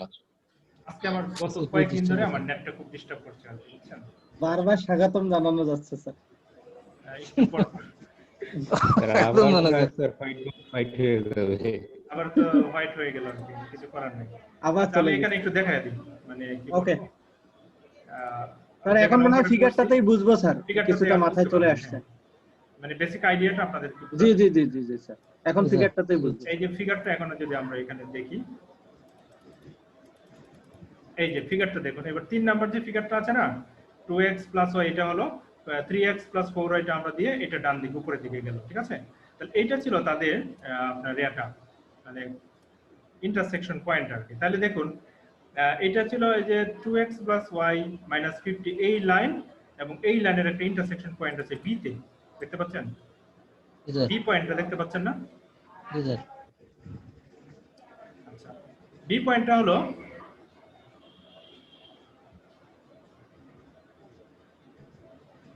3x + 4y 120। এই যে 3x + 4y আর 2x + y, এটার একটা আপনার বের করতে হবে। 2x + y = 50, এই রিলেটেড আপনার এই দুটো ইকুয়েশনকে সলিউশন করে বি বিন্দুটা আপনাকে বের করতে হবে, ঠিক আছে? তাহলে বি বিন্দুটা বের করতে হলে আপনাকে করতে হবে, যে এখানে দেখুন বি বিন্দুর স্থানাঙ্কটা এই যে আমরা এখানে সরাসরি বের করেছি। এই দুটার সলিউশন আপনাকে বাই ইউজিং ক্যালকুলেটর বের করবেন, ঠিক আছে? এই যে 2 এবং এই ইকুয়েশন সলভ করলে আপনার এই ইন্টারসেক্টিং পয়েন্টটা পেয়ে যাবেন 16 আর 16। এটা নিজেরা বের করতে পারবেন না? আর ওই দুইটা আমরা ক্যালকুলেট করে x এবং y এর ভ্যালুটা বের করব, তাই তো? হ্যাঁ হ্যাঁ হ্যাঁ হ্যাঁ। এটা পারবো স্যার? আর এই যে সি বিন্দু স্থানাঙ্ক যে 16 40 তো এখানে ছিল আমরা জানি না, তাহলে সি বিন্দু স্থানাঙ্ক হলো যে 40, আর এইখানে যে বিন্দুটা ছিল যে উপরে এই যে এ বিন্দু স্থানাঙ্ক এটা যে 050, এটা আমরা অলরেডি জানি। 050 এ বিন্দু স্থানাঙ্ক আমরা এখানে পেয়ে গেলাম। এই যে তিনটা স্থানাঙ্ক পেলাম, তার মানে আমরা এখানে দেন তো এই তিনটা স্থানাঙ্ক আমরা বুঝতে পেরেছি কিনা? জি জি স্যার। স্যার। জি স্যার। তিনটা স্থানাঙ্ক যদি আমরা বুঝে ফেলতে পারি তাহলে আপনাদের জন্য সহজ হয়ে যাবে মানে ব্যাপারটা। এই তিনটা স্থানাঙ্ক আমরা করব। আমরা দেখতেছি স্যার নিচে আরো দুইটা বিন্দু সেট করছি, ওইটার পয়েন্ট লাগবে না স্যার? না, এগুলো আমার লাগবে না। আমার হলো এই যে আমি এই যে সজারুর কাঁটাগুলো সরু করে আপনারা দেখতে পাচ্ছেন না, ওইটা হলেই হবে। সজারুর কাঁটাগুলো আপনি দেখতে পাচ্ছেন না, সজারুর কাঁটার এই যে যে মানে ভার্টেক্স পয়েন্টগুলো আপনি দেখতে পাচ্ছেন, এগুলা হলেই হবে। আর এই নিচের গুলো এগুলার আর দরকার নেই, এগুলার আমার কোনো দরকার নেই। ওকে স্যার, ওকে ঠিক আছে? এই যে এইখানে যতগুলো আছে একটারও দরকার নেই, আমার দরকার হলো ভার্টেক্স পয়েন্টগুলো দরকার। ভার্টেক্স পয়েন্টই সাধারণত সমাধান থাকে, অন্য কোথাও থাকে না। ঠিক আছে? এটা হলো লিনিয়ার প্রোগ্রামিং এর মানে পরীক্ষিত কিছু আর কি আর কি। এটা রাশিয়ান বিজ্ঞানীরা এটা খুব ভালো বুঝে, রাশিয়ানরা এটা সর্বপ্রথম আবিষ্কার করেছিল লিনিয়ার প্রোগ্রামিং। আচ্ছা, আমরা এখন এই যে তিনটা পয়েন্ট পাইলাম, এই তিনটা পয়েন্টকে আমরা এই যে এখানে মিনিমাইজ বলছিলাম না, z = 3x + 4y, এই তিনটা ভ্যালু আমি এই যে 3x + 4y এর মধ্যে বসিয়ে দেব। তাহলে বসিয়ে দিয়ে আমরা এটাকে একটু চেকিং করার চেষ্টা করব। দেখুন তো, এই যে আমি এখানে একটা পুরো চার্টই করে দিয়েছি যাতে আপনাদের বুঝতে সুবিধা হয়।